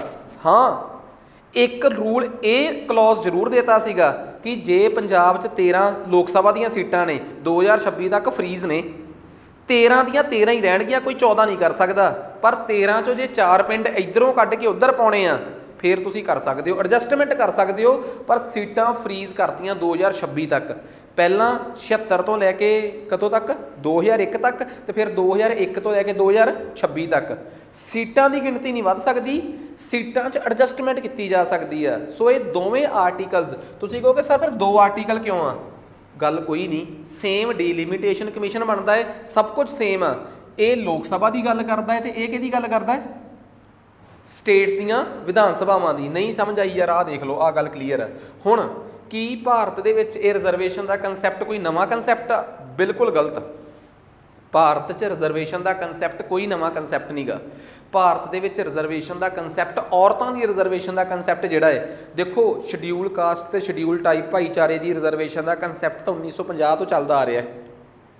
330, 332 ਤੇ 334 ਆਰਟੀਕਲ ਤਿੰਨਾਂ ਨੂੰ ਇਕੱਠੇ ਜੋੜ ਕੇ ਪੜ੍ਹ ਲਿਓ। ਨਹੀਂ ਸਮਝ ਆਏ ਦੁਬਾਰਾ ਲਾ ਲਿਓ ਵੀਡੀਓ। ਹਾਂ, ਔਰਤਾਂ ਦੀ ਰਿਜ਼ਰਵੇਸ਼ਨ ਦਾ ਕੰਸੈਪਟ ਭਾਰਤ 'ਚ 1992 ਤੋਂ ਬਾਅਦ ਸ਼ੁਰੂ ਹੋਇਆ। ਪਹਿਲੀ ਵਾਰ ਪੰਚਾਇਤਾਂ ਤੇ ਮੁਨਸੀਪੈਲਿਟੀਜ਼ ਦੇ ਵਿੱਚ ਰਿਜ਼ਰਵੇਸ਼ਨ ਦਿੱਤੀ ਗਈ ਤੇ ਕੀ ਕਹਿ ਕੇ ਦਿੱਤੀ ਗਈ? ਕੌਨਸਟੀਟਿਊਸ਼ਨ ਤੁਹਾਨੂੰ 1/3 ਰਿਜ਼ਰਵੇਸ਼ਨ ਦਿੰਦਾ ਹੈ ਤੇ ਇਸ ਤੋਂ ਵੱਧ ਜਿਹੜੀ ਸਟੇਟ ਦੀ ਵਿਧਾਨ ਸਭਾ ਚਾਹੁੰਦੀ ਆਪਣੀਆਂ ਔਰਤਾਂ ਨੂੰ ਰਿਜ਼ਰਵੇਸ਼ਨ ਦੇਣ ਦੀ, ਦੇਈ ਜਾਵੇ, ਅਸੀਂ ਕੀ ਲੈਣਾ, ਕਿਸੇ ਨੂੰ ਕੋਈ ਡਾਊਟ ਇਹਦੇ 'ਚ? ਸੋ ਔਰਤਾਂ ਦੀ ਰਿਜ਼ਰਵੇਸ਼ਨ ਦੀ ਆਹ ਗੱਲ ਹੋਈ ਹੈ, ਠੀਕ ਆ। ਸੋ ਆਹ ਕਹਾਣੀ ਤੁਹਾਨੂੰ ਚੰਗੀ ਤਰ੍ਹਾਂ ਸਮਝ ਆ ਗਈ। ਹੁਣ ਭਾਰਤ ਦੇ ਵਿੱਚ ਵਿਮਨ ਰਿਜ਼ਰਵੇਸ਼ਨ ਬਿੱਲ ਜਿਹੜਾ ਹੈ ਇਹਦਾ ਇਤਿਹਾਸ ਕੀ ਆ। ਇਤਿਹਾਸ ਪੜ੍ਹਾਉਣ ਤੋਂ ਪਹਿਲਾਂ ਮੈਂ ਕੁਝ ਗੱਲਾਂ ਕਲੀਅਰ ਕਰਦਾ ਤੁਹਾਨੂੰ। ਦੇਖੋ ਭਾਰਤ ਦੇ ਵਿੱਚ ਚਲੋ ਖੈਰ ਆਪਾਂ ਪਹਿਲਾਂ ਹਿਸਟਰੀ ਹੀ ਪੜ੍ਹ ਲਈ, ਅੱਗੇ ਜਾ ਕੇ ਆਪਾਂ ਨੂੰ ਕਲੀਅਰ ਹੋ ਜਾਊਗਾ। 1996 'ਚ ਪਹਿਲੀ ਵਾਰੀ ਇਸ ਬਿੱਲ ਨੂੰ ਪੇਸ਼ ਕੀਤਾ ਗਿਆ 81ਵੀਂ ਕੌਂਸਟੀਟਿਊਸ਼ਨਲ ਅਮੈਂਡਮੈਂਟ ਬਿੱਲ ਨਾਲ। ਉਸ ਤੋਂ ਬਾਅਦ ਇਸ ਬਿੱਲ ਨੂੰ ਗੀਤਾ ਮੁਖਰਜੀ ਦੀ ਕਮੇਟੀ ਨੂੰ ਭੇਜਿਆ ਗਿਆ ਪਾਰਲੀਮੈਂਟ ਦੇ ਵਿੱਚ, ਜੁਆਇੰਟ ਕਮੇਟੀ ਬਣੀ ਸੀ। ਜਦੋਂ ਮੈਂ ਪੋਲਿਟੀ ਪੜ੍ਹਾਊਂਗਾ ਤੇ ਪਾਰਲੀਮੈਂਟ ਪੜ੍ਹਾਊਂਗਾ ਤੇ ਪਾਰਲੀਮੈਂਟ ਦੇ ਵਿੱਚ ਪਾਰਲੀਮੈਂਟਰੀ ਕਮੇਟੀਆਂ ਦਾ ਕੀ ਕੰਮ ਆ, ਸੰਸਦੀ ਕਮੇਟੀਆਂ ਕਿਉਂ ਬਣਦੀਆਂ ਹੈ, ਕਿਉਂਕਿ ਕਈ ਕੰਮ ਸੌਖੇ ਕਰਨ ਵਾਸਤੇ ਪਾਰਲੀਮੈਂਟ ਵਾਲੇ ਕੀ ਕਰਦੇ ਆ, ਪਾਰਲੀਮੈਂਟ 'ਚ 70-80% ਤਾਂ ਉਹੋ ਜਿਹੇ ਹੁੰਦੇ ਆ, ਉਹ ਫਲਾਣੇ ਆ, ਉਹ ਟਮਕਾਣੇ ਆ, ਇਹੋ ਜਿਹੇ ਟਾਈਪ ਵਾਲੇ ਜਿਨ੍ਹਾਂ ਨੂੰ ਬੋਲਣ ਵੱਲ ਆ ਸੁਣੇ। ਨਵੀਂ ਲੋਕ ਸਭਾ ਦਾ ਇਹਨਾਂ ਨੇ ਸੋਹਣਾ ਉਦਘਾਟਨ ਕੀਤਾ ਹੈ। ਇੱਕ ਦਿੱਲੀ ਦੇ MP ਨੇ ਉਹ ਇੱਕ ਮੁਸਲਿਮ MP ਨੂੰ ਮੰਦਾ ਚੰਗਾ ਬੋਲ ਕੇ, ਤੇ ਪੂਰੇ ਭਾਰਤ 'ਚ ਤੇ ਭਾਰਤ ਤੋਂ ਬਾਹਰ ਪੂਰੀ ਵਧੀਆ ਥੂ ਕਰਾਈ ਇਹਨਾਂ ਨੇ। ਨਵੀਂ ਸੰਸਦ ਦਾ ਜਿੰਨਾ ਵਧੀਆ ਉਦਘਾਟਨ ਕਰ ਸਕਦੇ ਸੀ ਉਹਨਾਂ ਕਰਤਾ ਇਹਨਾਂ ਨੇ। ਖੈਰ ਮਸਲਾ ਸਿਰਫ ਇਹ ਆ, ਹਰ ਪਾਰਟੀ 'ਚ 5-10% ਬੰਦੇ ਇੰਟੈਲੈਕਚੁਅਲ ਹੁੰਦੇ ਆ, ਤੇ ਸਾਰੀਆਂ ਪਾਰਟੀਆਂ ਵਾਲੇ ਕੀ ਕਰਦੇ ਆ, ਉਹਨਾਂ 2-2 3-3 ਜਾਣਿਆਂ ਦੀ ਕਮੇਟੀ ਬਣਾ ਦਿੰਦੇ ਆ। ਉਹ ਕਮੇਟੀ ਬੈਠੀ ਬਿੱਲ 'ਤੇ ਡਿਸਕਸ਼ਨ ਕਰਦੀ ਆ, ਫਿਰ ਉਹ ਬਾਹਰ ਆ ਕੇ ਉਸੇ 'ਤੇ ਬਹਿਸ ਕਰਦੇ ਆ। ਘੱਟੋ ਘੱਟ ਡਿਸਕਸ਼ਨ ਕਰਨ ਵਾਸਤੇ ਸਾਰੀਆਂ ਪਾਰਟੀਆਂ ਦੇ 1-1 2-2 ਨੁਮਾਇੰਦੇ ਅੰਦਰ ਪਹੁੰਚ ਜਾਂਦੇ ਆ, ਉਹਨੂੰ ਕਮੇਟੀ ਕਹਿੰਦੇ ਆ। ਹਲਕੇ ਪੱਧਰ 'ਚ ਕਮੇਟੀ ਦੀ ਆਹੀ ਡੈਫੀਨੇਸ਼ਨ ਆ। ਟੈਕਨੀਕਲੀ ਫੇਰ ਦੇਖਾਂਗੇ। ਸੋ ਉਸ ਟਾਈਮ ਪਾਰਲੀਮੈਂਟ ਨੇ ਗੀਤਾ ਮੁਖਰਜੀ ਕਮੇਟੀ ਬਣਾਈ। ਕਈ ਵਾਰੀ ਕੀ ਹੁੰਦਾ, ਲੋਕ ਸਭਾ ਵਾਲੇ ਕਹਿੰਦੇ ਅਸੀਂ ਤਾਂ ਆਪਣੀ ਕਮੇਟੀ ਬਣਾਵਾਂਗੇ, ਰਾਜ ਸਭਾ ਵਾਲੇ ਕਹਿੰਦੇ ਆਪਣੀ, ਕਹਿੰਦੇ ਯਾਰ ਬਿੱਲ ਤਾਂ ਦੋਵਾਂ ਸਦਨਾਂ 'ਚ ਪਾਸ ਨਹੀਂ ਹੋਣਾ, ਕਿਉਂ ਨਾ ਦੋਵਾਂ ਸਦਨਾਂ ਦੀ ਸਾਂਝੀ ਕਮੇਟੀ ਬਣਾ ਲਈਏ। ਫਿਰ ਇਹ ਜੁਆਇੰਟ ਕਮੇਟੀ ਵੀ ਬਣਾ ਲੈਂਦੇ ਆ। ਸੋ ਬਿੱਲ ਪਾਸ ਹੋਇਆ, ਪਰ ਅੱਗੇ ਜਾ ਕੇ ਲੋਕ ਸਭਾ ਹੀ ਭੰਗ ਹੋ ਗਈ। ਤੇ ਤੁਹਾਨੂੰ ਪਤਾ ਕਿ ਜਦੋਂ ਇੱਕ ਬਿੱਲ ਲੋਕ ਸਭਾ 'ਚੋਂ ਪਾਸ ਹੋ ਕੇ ਰਾਜ ਸਭਾ 'ਚ ਗਿਆ ਹੋਵੇ, ਤੇ ਜੇ ਲੋਕ ਸਭਾ ਭੰਗ ਹੋ ਜੇ ਤਾਂ ਬਿੱਲ ਲੈਪਸ ਹੋ ਜਾਂਦਾ ਹੈ, ਖਤਮ ਹੋ ਜਾਂਦਾ ਹੈ। ਜੇ ਬਿੱਲ ਰਾਜ ਸਭਾ 'ਚੋਂ ਪਾਸ ਹੋ ਕੇ ਲੋਕ ਸਭਾ 'ਚ ਆਇਆ ਹੋਇਆ ਹੈ ਤੇ ਉਧਰੋਂ ਲੋਕ ਸਭਾ ਭੰਗ ਹੋ ਗਈ, ਬਿੱਲ ਫਿਰ ਲੈਪਸ ਹੋ ਜਾਂਦਾ ਹੈ। ਭੰਗ ਹੋਣ ਦਾ ਮਤਲਬ ਸਰਕਾਰ ਦੇ 5 ਸਾਲ ਪੂਰੇ ਹੋ ਗਏ ਜਾਂ ਸਰਕਾਰ ਡਿੱਗ ਗਈ। ਜੇ ਬਿੱਲ ਰਾਜ ਸਭਾ 'ਚੋਂ ਪਾਸ ਹੋਇਆ ਤੇ ਹਜੇ ਰਾਜ ਸਭਾ 'ਚ ਹੀ ਪਿਆ ਹੈ, ਜਾਂ ਪਾਸ ਹੋਇਆ ਹੈ ਚਾਹੇ ਨਹੀਂ ਹੋਇਆ, ਲੋਕ ਸਭਾ ਤੱਕ ਨਹੀਂ ਪਹੁੰਚਿਆ ਤੇ ਉਧਰੋਂ ਲੋਕ ਸਭਾ ਭੰਗ ਹੋ ਜੇ, ਫਿਰ ਨਹੀਂ ਬਿੱਲ ਲੈਪਸ ਹੁੰਦਾ, ਫਿਰ ਬਿੱਲ ਲੈਪਸ ਨਹੀਂ ਹੁੰਦਾ। ਫਿਰ ਉਸ ਤੋਂ ਬਾਅਦ ਕੀ ਹੋਇਆ, 1998 'ਚ 12ਵੀਂ ਲੋਕ ਸਭਾ 'ਚ ਪੇਸ਼ ਹੋਇਆ, ਫਿਰ ਲੈਪਸ ਹੋ ਗਿਆ। ਉਸ ਤੋਂ ਬਾਅਦ 99, 2000 ਤੇ 2003 'ਚ ਪਰ ਮੈਜੋਰਟੀ ਨਾ ਹੋਣ ਕਰਕੇ ਫਿਰ ਲੈਪਸ ਹੋ ਗਿਆ। 2008 'ਚ ਕਾਂਗਰਸ ਵਾਲਿਆਂ ਨੇ ਇਹਨੂੰ ਰਾਜ ਸਭਾ 'ਚ ਪੇਸ਼ ਕੀਤਾ, ਪਾਸ ਵੀ ਕਰਾ ਲਿਆ, ਲੋਕ ਸਭਾ 'ਚ ਪੇਸ਼ ਹੀ ਨਹੀਂ ਕੀਤਾ। ਇਹਨਾਂ ਨੂੰ ਲੱਗਦਾ ਕਿ ਸਾਡੇ ਉੱਥੇ ਬੰਦੇ ਥੋੜ੍ਹੇ ਆ, ਉੱਥੇ ਬੇਇੱਜ਼ਤੀ ਨਾ ਹੋ ਜੇ, ਕਿ ਬਿੱਲ ਨਾ ਪਾਸ ਹੋਇਆ ਤਾਂ ਵਿਰੋਧੀ ਕਹਿਣਗੇ ਕਿ ਤੁਹਾਡੇ ਤੇ ਮੈਜੋਰਟੀ ਨਹੀਂ ਹੈਗੀ, ਤੁਹਾਡੀ ਤੇ ਸਰਕਾਰ ਗਈ। ਇਸ ਕਰਕੇ ਡਰਦਿਆਂ ਨੇ ਲੋਕ ਸਭਾ 'ਚ ਪੇਸ਼ ਹੀ ਨਹੀਂ ਕੀਤਾ ਬਿੱਲ, ਉਦੋਂ ਰਹਿ ਗਿਆ। ਫਿਰ ਆਇਆ ਜੀ ਮੋਦੀ ਜੀ ਵਾਲਾ ਦੌਰ, ਤੇ ਫਿਰ ਇਸ ਬਿੱਲ ਨੂੰ ਹੁਣ ਸ਼ਾਇਦ 128ਵੇਂ ਬਿੱਲ ਦੇ ਤੌਰ 'ਤੇ ਪੇਸ਼ ਕੀਤਾ ਗਿਆ, ਲੋਕ ਸਭਾ 'ਚੋਂ ਪਾਸ ਕਰਾਇਆ ਗਿਆ, ਰਾਜ ਸਭਾ 'ਚੋਂ ਪਾਸ ਕਰਾਇਆ ਗਿਆ। ਤੇ ਇਹ ਇੱਕ ਫੈਡਰਲ ਬਿੱਲ ਆ, ਸੰਘੀ ਢਾਂਚੇ ਨਾਲ ਸੰਬੰਧਿਤ ਬਿੱਲ ਆ। 15 ਸਟੇਟਾਂ 'ਚੋਂ ਕਿੰਨੀਆਂ 16 ਸਟੇਟਾਂ 'ਚੋਂ ਪਾਸ ਹੋਣਾ ਜ਼ਰੂਰੀ ਆ, ਤੇ ਉਸ ਤੋਂ ਬਾਅਦ ਦੇਸ਼ ਦੇ ਰਾਸ਼ਟਰਪਤੀ ਇੱਥੇ ਸਾਈਨ ਕਰਨਗੇ। ਭਾਰਤ ਦੇ ਸੰਵਿਧਾਨ ਦੀ 24ਵੀਂ ਸੰਵਿਧਾਨਕ ਸੋਧ 1971 ਦੇ ਵਿੱਚ ਹੋਈ ਸੀ, ਤੇ ਉਹ ਪਤਾ ਕੀ ਕਹਿ ਰਹੀ ਆ, ਕੌਂਸਟੀਟਿਊਸ਼ਨਲ ਅਮੈਂਡਮੈਂਟ ਬਿੱਲ ਨੂੰ ਰਾਸ਼ਟਰਪਤੀ ਇੱਕ ਵਾਰ ਵੀ ਵਾਪਸ ਨਹੀਂ ਭੇਜ ਸਕਦਾ, ਨਹੀਂ ਤੇ ਨਾਰਮਲ ਬਿੱਲ ਨੂੰ ਰਾਸ਼ਟਰਪਤੀ ਇੱਕ ਵਾਰ ਕਹਿ ਦਿੰਦਾ ਯਾਰ ਦੇਖ ਲਓ। ਇਸ ਬਿੱਲ ਨੂੰ ਇੱਕ ਵਾਰ ਵੀ ਵਾਪਸ ਨਹੀਂ ਭੇਜਿਆ ਜਾ ਸਕਦਾ। ਜਦੋਂ ਜਾਊਗਾ ਇਸ ਬਿੱਲ ਤੇ ਸਾਈਨ ਕਰਨੇ ਰਾਸ਼ਟਰਪਤੀ ਵਾਸਤੇ ਬਾਈਂਡਿੰਗ ਨੇ, ਇਹ ਮੈਂ ਨਹੀਂ ਕਹਿ ਰਿਹਾ। 1971 'ਚ ਇੰਦਰਾ ਗਾਂਧੀ ਦੇ ਵੇਲੇ ਸੰਵਿਧਾਨ ਨੂੰ ਸੋਧ ਕੇ ਐਵੇਂ ਕਰ ਦਿੱਤਾ ਗਿਆ ਸੀ। ਉਮੀਦ ਕਰਦਾ ਕਿ ਸਮਝ ਆ ਗਈ ਹੋਊਗੀ, ਠੀਕ ਆ। ਨੈਕਸਟ ਉਸ ਤੋਂ ਬਾਅਦ ਹੁਣ ਇੱਕ ਗੱਲ ਹੋਰ, ਇਹ ਔਰਤਾਂ ਦੀ ਰਿਜ਼ਰਵੇਸ਼ਨ ਦਾ ਬਿੱਲ ਕੀ ਭਾਰਤ ਦੇ ਵਿੱਚ ਕੋਈ ਸੁਧਾਰ ਲਿਆ ਸਕਦਾ ਹੈ, ਠੀਕ ਆ। ਹੁਣ ਦੇਖੋ ਭਾਰਤ ਦੇ ਵਿੱਚ ਸੁਧਾਰ ਲਿਆਉਣ ਤੋਂ ਪਹਿਲਾਂ ਇੱਥੋਂ ਥੋੜ੍ਹਾ ਜਿਹਾ ਮੇਨਸ ਦਾ ਐਂਗਲ ਸ਼ੁਰੂ ਹੋ ਗਿਆ। ਹੁਣ ਤੱਕ ਬਹੁਤ ਜ਼ਿਆਦਾ ਕੰਟੈਂਟ ਪ੍ਰੀ ਓਰੀਐਂਟਡ ਵੀ ਸੀਗਾ, ਠੀਕ ਆ, ਬਹੁਤ ਕੁਛ ਆ ਉਹਦੇ 'ਚ, ਪ੍ਰੀ ਕਮ ਮੇਨਸ ਸਭ ਕੁਛ ਆ, ਪਰ ਇਹ ਇੱਥੋਂ ਅੱਗੇ ਜਾ ਕੇ ਕੰਟੈਂਟ ਹੋਰ ਹੈਵੀ ਹੋ ਗਿਆ। ਕਹਿੰਦੇ ਕਿ ਬਿੱਲ, ਹੁਣ ਦੇਖੋ ਇੱਕ ਗੱਲ ਬੜੀ ਕਲੀਅਰ ਆ, ਭਾਰਤ ਦੇ ਵਿੱਚ ਨਾ ਇੱਕ ਲਿਮੀਟੇਸ਼ਨ ਰਹੀ ਹੈ, ਭਾਰਤ ਦੀ ਇੱਕ ਸਮੱਸਿਆ ਰਹੀ ਹੈ ਕਿ ਅਸੀਂ ਜਿਸ ਚੀਜ਼ 'ਤੇ ਕੰਮ ਕਰਨਾ ਸੀ ਉਸ ਚੀਜ਼ 'ਤੇ ਕੰਮ ਨਹੀਂ ਕੀਤਾ। ਤੁਸੀਂ ਇੱਕ ਗੱਲ ਦੇਖੋ, ਤੁਸੀਂ ਕੋਟਾ ਦੇ ਕੇ ਔਰਤਾਂ ਨੂੰ ਕਿਉਂ ਲੈ ਕੇ ਆ ਰਹੇ ਹੋ? ਤੁਹਾਨੂੰ ਵੂਮੈਨ ਇੰਪਾਵਰਮੈਂਟ 'ਤੇ ਕੰਮ ਕਰਨਾ ਚਾਹੀਦਾ ਹੈ, ਔਰਤਾਂ ਦੀ ਪੜ੍ਹਾਈ ਲਿਖਾਈ 'ਤੇ ਬਹੁਤ ਵੱਡੇ ਪੱਧਰ 'ਤੇ ਕੰਮ ਕਰਨਾ ਚਾਹੀਦਾ ਸੀਗਾ। ਅਤੇ ਸ਼ਾਇਦ ਸਾਨੂੰ ਇੱਕ ਗੱਲ ਹੋਰ, ਇਹਦਾ ਕਦੇ ਵੀ ਮਤਲਬ ਨਹੀਂ ਕਿ ਵੂਮੈਨ ਇੰਪਾਵਰਮੈਂਟ ਵਾਸਤੇ ਇਹ ਬਿੱਲ ਗਲਤ ਆ, ਬਿਲਕੁਲ ਸਹੀ ਆ। ਪਰ ਮੇਰੀ ਗੱਲ ਸੁਣੋ ਕਿ ਜੇ ਅਸੀਂ ਵੂਮੈਨ ਇੰਪਾਵਰਮੈਂਟ 'ਤੇ ਪਹਿਲਾਂ ਹੀ ਕੰਮ ਕੀਤਾ ਹੁੰਦਾ, ਔਰਤਾਂ ਦੀ ਐਜੂਕੇਸ਼ਨ, ਜੈਂਡਰ ਇਕੁਐਲਿਟੀ 'ਤੇ ਕੰਮ ਪੂਰਾ ਕੀਤਾ ਹੁੰਦਾ, ਫਿਰ ਕੁੜੀਆਂ ਨੂੰ ਇਸ ਬਿੱਲ ਨੂੰ ਭੀਖ 'ਚ ਲੈਣ ਦੀ ਲੋੜ ਨਹੀਂ ਸੀ ਪੈਣੀ। ਤੁਸੀਂ ਆਪਣੇ ਆਪ ਹੀ ਜੈਂਡਰ ਇਕੁਐਲਿਟੀ 'ਤੇ ਕੰਮ ਕੀਤਾ ਹੁੰਦਾ ਤਾਂ ਤੁਸੀਂ ਗਰੰਟੀ ਨਾਲ ਇਸ ਬਿੱਲ ਤੋਂ ਬਿਨਾਂ ਹੀ ਸਾਡੇ ਇੱਥੇ 24 25 30% ਤੱਕ ਕੁੜੀਆਂ ਆ ਜਾਣੀਆਂ ਸੀਗੀਆਂ, ਮਤਲਬ ਲੇਡੀਜ਼ ਦੀ ਰਿਜ਼ਰਵੇਸ਼ਨ ਹੋ ਜਾਣੀ ਸੀ। ਪਹਿਲੀ ਗੱਲ ਇਹ ਆ ਕਿ ਕਹਿੰਦੇ ਆ ਕਿ ਇਹਦੇ ਨਾਲ ਔਰਤਾਂ ਨੂੰ ਪੂਰੀ ਦੀ ਪੂਰੀ ਉਹ ਭਾਰਤ 'ਚੋਂ ਮਿਲੂਗੀ ਰਿਪਰੈਜ਼ੈਂਟੇਸ਼ਨ। ਭਾਰਤ ਦੇ ਵਿੱਚ 15% ਪਾਰਲੀਮੈਂਟ 'ਚ ਔਰਤਾਂ ਨੇ, ਅਤੇ ਪੰਜਾਬ ਵਰਗੀਆਂ ਕਈ ਸਟੇਟਾਂ ਨੇ ਜਿੱਥੇ ਇਹ ਪਰਸੈਂਟ 10 ਤੋਂ ਵੀ ਘੱਟ ਆ। ਸੋ ਪਹਿਲੀ ਗੱਲ ਤਾਂ ਇਹ ਆ ਕਿ ਇੱਕ ਬਹੁਤ ਵਧੀਆ ਜੈਂਡਰ ਰਿਪਰੈਜ਼ੈਂਟੇਸ਼ਨ ਜਿਹੜੀ ਆ ਉਹ ਮਿਲੂਗੀ। 4.5% ਤੋਂ 15% ਤੱਕ ਪਹੁੰਚੇ ਆ 2019 ਦੀ ਲੋਕ ਸਭਾ ਤੱਕ, ਅਤੇ ਇਹ ਕੋਈ ਬਹੁਤ ਵੱਡੀ ਉਪਲਬਧੀ ਨਹੀਂ ਗੀ। ਡਿਵੈਲਪ ਕੰਟਰੀਜ਼ ਦੇ ਮਾਮਲੇ ਇਹ ਕੋਟਾ ਬਹੁਤ ਥੋੜ੍ਹਾ ਹੈ। ਅੱਗੇ ਆ ਜਾਓ, ਸੋਸ਼ੋ ਇਕਨੋਮਿਕ ਸਿਗਨੀਫਿਕੈਂਸ। ਸੋ ਸਭ ਤੋਂ ਵੱਡੀ ਗੱਲ ਇਹ ਆ ਕਿ ਔਰਤਾਂ ਦੇ ਖਿਲਾਫ ਜਿੰਨੇ ਵੀ ਮਤਲਬ ਕਿ ਕਹਿ ਲਓ ਕ੍ਰਾਈਮ ਹੁੰਦੇ ਆ, ਜੇ ਉਹਨਾਂ ਕ੍ਰਾਈਮਸ ਨੂੰ ਲੈ ਕੇ ਤੁਸੀਂ ਜਾਂ ਮੈਂ ਚਾਹੁੰਦੇ ਹੋ ਨਾ ਕਿ ਸੰਜੀਦਗੀ ਨਾਲ ਕਾਨੂੰਨ ਬਣਨ, ਤਾਂ ਜਿੱਥੇ ਕਾਨੂੰਨ ਬਣਾਉਣ ਦਾ ਮੰਦਰ ਕਹਿੰਦੇ ਹੋ ਜਿਹਨੂੰ ਤੁਸੀਂ, ਉੱਥੇ ਔਰਤਾਂ ਦੀ ਨੁਮਾਇੰਦਗੀ ਬਰਾਬਰ ਚਾਹੀਦੀ ਹੈ। ਫਿਰ ਤਾਂ ਕੁੜੀਆਂ ਨੂੰ ਲੈ ਕੇ ਸੰਜੀਦਗੀ ਨਾਲ ਲਾਅ ਬਣਨਗੇ ਹੀ ਬਣਨਗੇ। ਹੁਣ ਤੁਸੀਂ ਇੱਕ ਗੱਲ ਦੇਖੋ, ਜੇ ਰੇਪ ਨੂੰ ਲੈ ਕੇ ਜਾਂ ਟੀਸਿੰਗ ਨੂੰ ਲੈ ਕੇ, ਈਵ ਟੀਸਿੰਗ ਨੂੰ ਲੈ ਕੇ, ਛੇੜ ਛੜਾਈ ਨੂੰ ਲੈ ਕੇ ਕੋਈ ਲਾਅ ਬਣਾਉਣਾ ਹੈ, ਤੁਹਾਨੂੰ ਲੱਗਦਾ ਹੈ ਕਿ ਮਰਦ ਉਨੇ ਵੱਡੇ ਪੱਧਰ 'ਤੇ ਉਹ ਬਿੱਲ ਬਣਾ ਸਕਦੇ ਆ ਜਿਹਦੇ 'ਚ ਔਰਤਾਂ ਦੇ ਹਿੱਤਾਂ ਦੀ ਗੱਲ ਆ? ਸ਼ਾਇਦ ਬਣਾ ਸਕਦੇ ਹੋਣ, ਪਰ ਜੇ ਔਰਤਾਂ ਹੀ ਤੁਹਾਨੂੰ ਮੈਂਬਰ ਮਿਲ ਜਾਣ ਤਾਂ ਫਿਰ ਉਹਦੇ ਨਾਲ ਦੀ ਰੀਸ ਹੀ ਕੀ ਆ।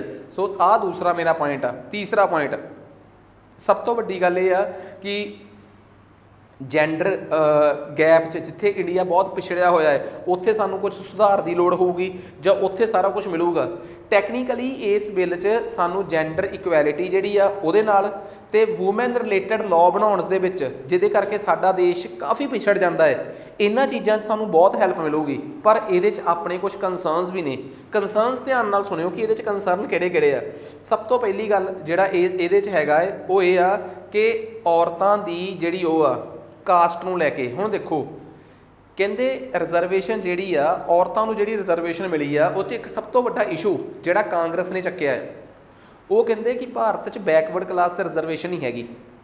ਪਰ ਜੇ ਤੁਸੀਂ ਚਾਹੁੰਦੇ ਸੀ ਕਿ ਭਾਰਤ 'ਚ ਹਰ ਕੈਟੇਗਰੀ ਨੂੰ ਰਿਜ਼ਰਵੇਸ਼ਨ ਮਿਲੇ, ਸ਼ਡਿਊਲ ਕਾਸਟ ਭਾਈਚਾਰੇ ਦੀਆਂ ਔਰਤਾਂ ਤੇ ਆਪਣੀ ਸ਼ਡਿਊਲ ਕਾਸਟ ਕੈਟੇਗਰੀ ਦੇ ਵਿੱਚ 33% ਰਿਜ਼ਰਵੇਸ਼ਨ ਲੈ ਗਈਆਂ। ਬੈਕਵਰਡ ਕਲਾਸ ਦੀ ਰਿਜ਼ਰਵੇਸ਼ਨ ਹੈ ਨਹੀਂ, ਪਰ ਬੈਕਵਰਡ ਕਲਾਸ ਵੀ ਆਪਣੇ ਆਪ ਦੇ ਵਿੱਚ ਪਿਛੜਿਆ ਹੋਇਆ ਹੈ। ਚਲੋ ਬੈਕਵਰਡ ਕਲਾਸ ਨੂੰ ਤੁਸੀਂ ਰਿਜ਼ਰਵੇਸ਼ਨ ਨਹੀਂ ਦਿੱਤੀ, ਲੋਕ ਸਭਾ 'ਚ ਕੋਈ ਪ੍ਰੋਬਲਮ ਨਹੀਂ, ਪਰ ਤੁਹਾਨੂੰ ਪਤਾ ਸੀ ਕਿ ਸ਼ਡਿਊਲ ਕਾਸਟ ਅਤੇ ਸ਼ਡਿਊਲ ਟਰਾਈਬ ਭਾਈਚਾਰੇ ਦੀਆਂ ਕੁੜੀਆਂ ਜਿਹੜੀਆਂ ਨੇ, ਉਹਨਾਂ ਨੂੰ ਰਿਜ਼ਰਵੇਸ਼ਨ ਉਹਨਾਂ ਦੇ ਕੋਟੇ ਦੇ ਅੰਦਰੋਂ ਹੌਰੀਜ਼ੋਂਟਲੀ ਮਿਲ ਜਾਣੀ ਆ। ਬੈਕਵਰਡ ਕਲਾਸ ਦੀਆਂ ਔਰਤਾਂ ਨੂੰ ਹੌਰੀਜ਼ੋਂਟਲ ਰਿਜ਼ਰਵੇਸ਼ਨ ਤਾਂ ਮਿਲਦੀ ਜੇ ਬੈਕਵਰਡ ਕਲਾਸ ਦੀ ਰਿਜ਼ਰਵੇਸ਼ਨ ਹੁੰਦੀ। ਤਾਂ ਜੇ ਜਰਨਲੀ ਨੋਰਮਲ ਬੈਕਵਰਡ ਕਲਾਸ ਦੀ ਓਵਰਆਲ ਰਿਜ਼ਰਵੇਸ਼ਨ ਹੁੰਦੀ ਮੰਨ ਲਓ, ਤੇ ਉਹਦੇ ਕਰਕੇ 70 ਸੀਟਾਂ ਰਿਜ਼ਰਵ ਹੁੰਦੀਆਂ ਜਾਂ 90 ਸੀਟਾਂ ਰਿਜ਼ਰਵ ਹੁੰਦੀਆਂ, ਤਾਂ 90 ਚੋਂ 30 ਬੈਕਵਰਡ ਕਲਾਸ ਦੀਆਂ ਕੁੜੀਆਂ ਨੂੰ ਮਿਲ ਜਾਂਦੀਆਂ। ਪਰ ਮੁੰਡਿਆਂ ਦੀਆਂ ਸੀਟਾਂ ਹੀ ਨਹੀਂ ਰਿਜ਼ਰਵ, ਅਤੇ ਜੇ ਮੁੰਡਿਆਂ ਦੀਆਂ ਜਾਂ ਜਰਨਲ ਸੀਟਾਂ ਹੀ ਨਹੀਂ ਰਿਜ਼ਰਵ, ਬੈਕਵਰਡ ਕਲਾਸ ਦੀਆਂ ਆਮ ਸੀਟਾਂ ਹੀ ਨਹੀਂ ਰਿਜ਼ਰਵ, ਤਾਂ ਤੁਹਾਨੂੰ ਬੈਕਵਰਡ ਕਲਾਸ ਦੀਆਂ ਔਰਤਾਂ ਲਈ ਸਪੈਸੀਫਿਕ ਰਿਜ਼ਰਵੇਸ਼ਨ ਕਰਨੀ ਚਾਹੀਦੀ ਸੀ। ਤੁਸੀਂ ਇੱਕ ਤਬਕੇ ਨਾਲ ਸੰਬੰਧਿਤ ਰਿਜ਼ਰਵੇਸ਼ਨ ਜਿਹੜੀ ਆ ਉਹਨੂੰ ਗਾਇਬ ਹੀ ਕਰਤਾ। ਬੈਕਵਰਡ ਕਲਾਸ ਦੀਆਂ ਔਰਤਾਂ ਨੂੰ ਕਿਸੇ ਵੀ ਤਰੀਕੇ ਨਾਲ ਕੋਈ ਰਿਜ਼ਰਵੇਸ਼ਨ ਨਹੀਂ ਹੈਗੀ। ਖੈਰ, ਇਹ ਪਹਿਲੀ ਗੱਲ ਤਾਂ ਇਹ ਆ। ਅਤੇ ਦੂਸਰੀ ਗੱਲ ਇਹ ਆ ਕਿ ਕਈ ਲੋਕ ਇਹ ਮੰਨਦੇ ਆ ਕਿ ਸੰਵਿਧਾਨ ਜਿਹੜੀ ਇਕੁਐਲਿਟੀ ਦੀ ਗੱਲ ਕਰਦਾ ਹੈ, ਜੇ ਤੁਸੀਂ ਕਿਸੇ ਨੂੰ ਰਿਜ਼ਰਵੇਸ਼ਨ ਦੇਈ ਜਾਓਗੇ ਤਾਂ ਕਿਤੇ ਨਾ ਕਿਤੇ ਤੁਸੀਂ ਇਕੁਐਲਿਟੀ ਨੂੰ ਕੰਪਰੋਮਾਈਜ਼ ਤਾਂ ਕੀਤਾ ਹੀ ਆ। ਸੋ ਤੁਸੀਂ ਉਹਨਾਂ ਨੂੰ ਜੈਂਡਰੀ ਇਕੁਐਲਿਟੀ ਵੱਲ ਲੈ ਕੇ ਜਾਓ, ਨਾ ਕਿ ਤੁਹਾਨੂੰ ਰਿਜ਼ਰਵੇਸ਼ਨ ਦੇ ਕੇ ਅਗਲੇ ਨੂੰ ਅਪਲਿਫਟ ਕਰਨਾ ਪਵੇ। ਸੋ ਇਹ against the constitutional guarantee of equality, ਸੰਵਿਧਾਨ ਦੀ ਜਿਹੜੀ ਸਮਾਨਤਾ ਦੇਣ ਦਾ ਜਿਹੜਾ ਉਹ ਆ ਗਰੰਟੀ ਆ, ਉਹਦੇ ਬਿਲਕੁਲ ਖਿਲਾਫ ਆ। ਅਤੇ ਭਾਰਤ ਦੇ ਵਿੱਚ ਜੇ ਕੋਈ ਮੈਨੂੰ ਕਵੇ ਨਾ ਕਿ ਭਾਰਤ 'ਚ ਹੁਣ ਤੱਕ ਔਰਤਾਂ ਦੀ ਰਿਜ਼ਰਵੇਸ਼ਨ ਦੀ ਲੋੜ ਸਾਨੂੰ ਪਈ ਵੀ ਕਿਉਂ ਆ, ਸਿਰਫ ਇਸੇ ਕਰਕੇ ਕਿ ਭਾਰਤ ਇਹਨਾਂ ਚੀਜ਼ਾਂ 'ਤੇ ਕੰਮ ਨਹੀਂ ਕਰ ਸਕਿਆ। ਅਗਲਾ ਕੰਸਰਨ ਆ ਗਿਆ ਆਪਣੇ ਕੋਲ ਜੈਂਡਰ ਡਿਸਪੈਰਿਟੀ ਲੈ ਕੇ। ਠੀਕ ਆ, ਕਿ ਇਹਦੇ ਨਾਲ ਕੀ ਹੋਊਗਾ ਕਿ ਜਿਹੜੀ ਮਤਲਬ ਕਿ ਇੱਕ ਚੀਜ਼ ਜੈਂਡਰ ਡਿਸਪੈਰਿਟੀ ਦੇ ਵਿੱਚ ਕੀ ਆ ਜਾਂਦੀ ਆ, ਸਮਝਾਉਣਾ ਮੈਂ, ਕਿ ਜਿਵੇਂ ਆਪਾਂ ਨੂੰ ਕਿਸੇ ਨੇ ਕਹਿਤਾ ਕਿ ਇੱਕ ਮਿਹਣਾ ਹੋ ਗਿਆ ਕਿ ਤੁਸੀਂ ਕੁਆਲੀਫਿਕੇਸ਼ਨ ਦੇ ਦਮ 'ਤੇ ਨਹੀਂ ਆਏ, ਤੁਸੀਂ ਤਾਂ ਕੋਟੇ ਦੇ ਦਮ 'ਤੇ ਆਏ ਹੋ। ਇਸ ਤਰੀਕੇ ਦੀ ਪਰਸੈਪਸ਼ਨ ਜਿਹੜੀ ਆ ਉਹ ਡਿਵੈਲਪ ਹੋਊਗੀ, ਅਤੇ ਇਸ ਤਰੀਕੇ ਦੀ ਪਰਸੈਪਸ਼ਨ ਜਿਹੜੀ ਆ ਇਹਦੀਆਂ ਐਗਜ਼ਾਮਪਲਸ ਮਿਲਦੀਆਂ। ਪਰਸੋਂ ਚੌਥ ਮੈਂ ਇੱਕ ਡਿਬੇਟ ਦੇਖ ਰਿਹਾ ਸੀਗਾ, ਉਹਦੇ 'ਚ ਨਾ ਲੇਡੀਜ਼ ਪੱਤਰਕਾਰਾਂ ਨੂੰ ਬੁਲਾਇਆ ਗਿਆ ਸੀਗਾ ਸਪੈਸ਼ਲੀ ਇੱਕ ਮੀਟਿੰਗ ਡਿਬੇਟ 'ਚ। ਤਾਂ ਉਹ ਕਹਿੰਦੇ ਕਿ ਤੁਸੀਂ ਬੜੇ ਚਿਰ ਤੋਂ ਲੋਕ ਸਭਾ ਅਤੇ ਰਾਜ ਸਭਾ ਨੂੰ ਕਵਰ ਕਰ ਰਹੇ ਹੋ ਐਜ਼ ਅ ਜਰਨਲਿਸਟ, ਤੁਸੀਂ ਉੱਥੋਂ ਦੇ ਜਿਹੜੇ ਆਪਣੇ ਪੋਲੀਟੀਸ਼ੀਅਨਸ ਨੇ ਉਹਨਾਂ ਦੇ ਰਵੱਈਏ ਬਾਰੇ ਵੀ ਜਾਣਦੇ ਹੋ, ਤਾਂ ਤੁਹਾਨੂੰ ਕੀ ਲੱਗਦਾ? ਕਹਿੰਦੇ ਉਹਨਾਂ ਦੀ ਮਾਨਸਿਕਤਾ 'ਚ ਬਦਲਾਵ ਨਹੀਂ ਆਇਆ। ਕਹਿੰਦੇ ਜਦੋਂ ਇੱਕ ਵਾਰੀ ਮਤਲਬ ਕਿ ਪਿਛਲੀ ਵਾਰ ਇਹ ਬਿੱਲ ਕਾਂਗਰਸ ਵੇਲੇ ਸੀਗਾ, ਉਸ ਟਾਈਮ ਅਸੀਂ ਲੋਕ ਸਭਾ ਕਵਰ ਕਰ ਰਹੇ ਸੀ ਤੇ ਅਸੀਂ ਕਿਸੇ ਪੋਲੀਟੀਸ਼ੀਅਨ ਤੋਂ ਕਮੈਂਟ ਲਿਆ ਤਾਂ ਉਹਨੇ ਮਜ਼ਾਕ 'ਚ ਇੱਕ ਗੱਲ ਕਹੀ ਕਿ ਜੇ ਤੁਸੀਂ ਸਾਰੀਆਂ ਹੀ ਇੱਥੇ ਆ ਜਾਓਗੇ ਤੇ ਘਰੇ ਰੋਟੀ ਕੌਣ ਪਕਾਊਗਾ। ਸੋ ਮਤਲਬ ਜਿੱਥੇ ਦੇਸ਼ ਦੇ ਸਭ ਤੋਂ ਉੱਪਰਲੇ ਮੰਦਿਰ 'ਚ ਬੈਠ ਕੇ, ਜਿੱਥੋਂ ਕਿ ਸਾਰਾ ਦੇਸ਼ ਤੈਅ ਹੁੰਦਾ ਹੈ, ਕਾਨੂੰਨ ਤੈਅ ਹੁੰਦੇ ਆ, ਉੱਥੇ ਬੈਠ ਕੇ ਲੋਕ ਜੇ ਇਸ ਤਰੀਕੇ ਦੀ ਮਾਨਸਿਕਤਾ ਨਾਲ ਗੱਲ ਕਰ ਰਹੇ ਆ ਤਾਂ ਇਹਦਾ ਮਤਲਬ ਇਹ ਆ ਕਿ ਜਦੋਂ ਅੱਜ ਔਰਤਾਂ ਉੱਥੇ ਰਿਪਰੈਜ਼ੈਂਟ ਹੋਣਗੀਆਂ, ਬੇਸ਼ੱਕ ਕਿਸੇ ਵੀ ਤਰੀਕੇ ਨਾਲ ਉਹਨਾਂ ਦੀ ਰਿਪਰੈਜ਼ੈਂਟੇਸ਼ਨ ਹੋਵੇ, ਤਾਂ ਇੱਕ ਧੱਬਾ ਤਾਂ ਲੱਗੂਗਾ ਕਿ ਤੁਸੀਂ ਕੁਆਲਿਟੀ ਦੇ ਜਾਂ ਕੁਆਲੀਫਿਕੇਸ਼ਨ ਦੇ ਦਮ 'ਤੇ ਨਹੀਂ ਆਏ। ਸੋ ਇਹ ਇਹਨਾਂ ਨੂੰ ਇੱਕ ਨੁਕਸਾਨ ਆ। ਉਸ ਤੋਂ ਬਾਅਦ ਅਗਲੀ ਗੱਲ ਆ ਕਿ ਜਦੋਂ ਜੇ ਦੇਖੋ ਤੁਸੀਂ ਰਿਜ਼ਰਵੇਸ਼ਨ ਦਾ ਰਾਹ ਕਦੋਂ ਅਡੋਪਟ ਕਰਦੇ ਹੋ? ਰਿਜ਼ਰਵੇਸ਼ਨ ਦਾ ਰਾਹ ਤੁਸੀਂ ਉਦੋਂ ਅਡੋਪਟ ਕਰਦੇ ਹੋ ਜਦੋਂ ਤੁਸੀਂ ਕਿਸੇ ਵਾਸਤੇ ਪ੍ਰਬੰਧ ਨਹੀਂ ਕਰ ਸਕੇ। ਇਹ ਵੀ ਤੁਹਾਨੂੰ ਸਾਫ਼ ਦੱਸਦਾ ਮੈਂ, ਜੇ ਤੁਸੀਂ ਬੈਕਵਰਡ ਕਲਾਸ ਸ਼ਡਿਊਲ ਕਾਸਟ ਭਾਈਚਾਰੇ ਵਾਸਤੇ ਸਸਤੀ ਤੇ ਫ੍ਰੀ ਪੜ੍ਹਾਈ ਦਾ ਪ੍ਰਬੰਧ ਕੀਤਾ ਹੁੰਦਾ ਤੇ ਕੰਪੀਟੀਸ਼ਨ ਦਾ ਪ੍ਰਬੰਧ ਕੀਤਾ ਹੁੰਦਾ ਤੇ ਸ਼ਡਿਊਲ ਕਾਸਟ ਭਾਈਚਾਰੇ ਦੀਆਂ ਅੱਖਾਂ 'ਚ ਅੱਖਾਂ ਪਾ ਕੇ ਸਰਕਾਰ ਕਹਿ ਸਕਦੀ ਸੀ ਕਿ ਤੁਹਾਨੂੰ ਰਿਜ਼ਰਵੇਸ਼ਨ ਨਹੀਂ ਦੇਣੀ, ਬਿਕੋਜ਼ ਤੁਹਾਨੂੰ ਬਰਾਬਰ ਦੀ ਫ੍ਰੀ ਪੜ੍ਹਾਈ ਦਿੱਤੀ ਆ। ਤੁਸੀਂ ਫ੍ਰੀ ਪੜ੍ਹਾਈ ਪੜ੍ਹੀ ਕਿਉਂ ਨਹੀਂ? ਤੁਹਾਡੇ ਅਕਾਊਂਟਾਂ 'ਚ ਪੈਸੇ ਵੀ ਪਾਏ ਆ, ਤੁਹਾਡੇ ਮਾਂ-ਬਾਪ ਦੇ ਅਕਾਊਂਟਾਂ 'ਚ ਇਸ ਕਰਕੇ ਪੈਸੇ ਪਾਏ ਆ ਕਿ ਬੱਚੇ ਨੂੰ ਕੰਮ 'ਤੇ ਨਹੀਂ ਲੈ ਕੇ ਜਾਣਾ। ਜਦੋਂ ਤੁਸੀਂ ਜਿਹੜੇ ਮੇਨ ਮੁੱਦੇ ਸੀ ਉਹਨਾਂ ਨੂੰ ਸੋਲਵ ਕਰਨ ਦੀ ਬਜਾਏ ਤੁਸੀਂ ਇਸ ਤਰੀਕੇ ਦੇ ਪਾਸੇ ਰਿਜ਼ਰਵੇਸ਼ਨ ਵਾਲੇ ਪਾਸੇ ਆ ਗਏ ਕਿ ਚਲੋ ਕੋਈ ਨਹੀਂ ਬਾਅਦ 'ਚ ਕੋਟਾ ਦੇ ਦਾਂਗੇ। ਇਟ ਮੀਨਸ ਰਿਜ਼ਰਵੇਸ਼ਨ ਦੇਣਾ ਸੁਧਾਰ, ਚੋਣ ਸੁਧਾਰਾਂ ਨੂੰ ਤੇ ਪਰਦਾ ਪਾਉਣ ਦੇ ਬਰਾਬਰ ਵੀ ਹੋ ਜਾਂਦਾ ਹੈ। ਗੱਲ ਇਹ ਨਹੀਂ ਕਿ ਰਿਜ਼ਰਵੇਸ਼ਨ ਦੇਣੀ ਨਹੀਂ ਚਾਹੀਦੀ, ਪਰ ਇਹ ਨਹੀਂਗਾ ਕਿ ਹਰ ਚੀਜ਼ ਦਾ ਸੋਲੂਸ਼ਨ ਐਂਡ 'ਚ ਇਹ ਕਹਿ ਕੇ ਦੇ ਦਿਓ ਕਿ ਚਲੋ ਨੌਕਰੀ ਦੇ ਦਾਂਗੇ, ਕੋਟਾ ਦੇ ਦਾਂਗੇ, ਰਿਜ਼ਰਵੇਸ਼ਨ ਦੇ ਦਾਂਗੇ। ਇਹ ਸ਼ਬਦਾਂ ਦੇ ਨਾਲ ਤੁਸੀਂ ਸੁਧਾਰਾਂ ਤੋਂ ਆਪਣੇ ਆਪ ਨੂੰ ਬਚਾ ਲੈਂਦੇ ਹੋ ਸਿੱਧੇ ਤੌਰ 'ਤੇ। ਹੁਣ ਇੱਕ ਗੱਲ ਦੱਸੋ, ਬੀਜੇਪੀ ਅੱਜ 2024 'ਚ 23 'ਚ ਰਿਜ਼ਰਵੇਸ਼ਨ ਦੇ ਰਹੀ ਆ, 2019 ਦੇ ਵਿੱਚ ਪਾਰਟੀ ਇੰਟਰਾ ਪਾਰਟੀ ਡੈਮੋਕ੍ਰੇਸੀ ਲਿਆਉਂਦੇ, ਆਪਣੇ ਚੋਂ ਘੱਟੋ ਘੱਟ 33% ਔਰਤਾਂ ਨੂੰ ਖੜੇ ਕਰਦੇ ਵੋਟਾਂ 'ਚ, ਤੇ ਆਪਣੇ ਆਪ ਹੀ ਇੱਕ ਸੁਧਾਰ ਹੁੰਦਾ, ਰਿਫਾਰਮ ਹੁੰਦਾ। ਤੇ ਇਹ ਵਿਦਿਨ ਪਾਰਟੀ ਰਿਫਾਰਮ ਸੀ ਤੇ ਇਹੀ ਰਿਫਾਰਮ ਕੱਲ੍ਹ ਨੂੰ ਦੂਜੀਆਂ ਪਾਰਟੀਆਂ ਨੂੰ ਕਰਨਾ ਪੈ ਜਾਂਦਾ, ਪ੍ਰੈਸ਼ਰ ਬਿਲਡ ਹੁੰਦਾ। ਦੇਸ਼ 'ਚ ਜਿਹੜੀ ਜਿੱਤ ਰਹੀ ਪਾਰਟੀ ਆ, ਸੱਤਾਧਾਰੀ ਪਾਰਟੀ ਆ, ਉਹਦੇ ਤੋਂ ਹੀ ਰਿਫਾਰਮ ਦੀ ਸ਼ੁਰੂਆਤ ਹੁੰਦੀ ਹੈ। ਖੈਰ ਨੈਕਸਟ, ਇਹਦੇ ਨਾਲ ਔਰਤਾਂ ਦੀ ਲੋਕਾਂ ਦੀ ਬੈਸਟ ਚੋਇਸ ਨੂੰ ਵੀ ਨੁਕਸਾਨ ਆ। ਮੈਂ ਚਾਹੁੰਦਾ ਕਿ ਮੇਰੇ ਹਲਕੇ ਦੇ ਵਿੱਚ ਫਲਾਣਾ ਬੰਦਾ ਬਹੁਤ ਕੰਮ ਕਰ ਰਿਹਾ ਤੇ ਪਤਾ ਲੱਗਿਆ ਰੋਟੇਸ਼ਨ ਬੇਸ ਤੇ ਮੇਰੇ ਇੱਥੇ ਔਰਤ ਦੀ ਸੀਟ ਆ ਗਈ, ਤੇ ਜਿਹੜੇ ਵੀ 7 ਜਾਂ 8 ਜਣੇ ਔਰਤਾਂ 'ਚੋਂ ਖੜੀਆਂ ਹੋਈਆਂ ਉਹਨਾਂ 'ਚੋਂ ਮੇਰਾ ਬੈਸਟ ਕੈਂਡੀਡੇਟ ਕੋਈ ਨਹੀਂ।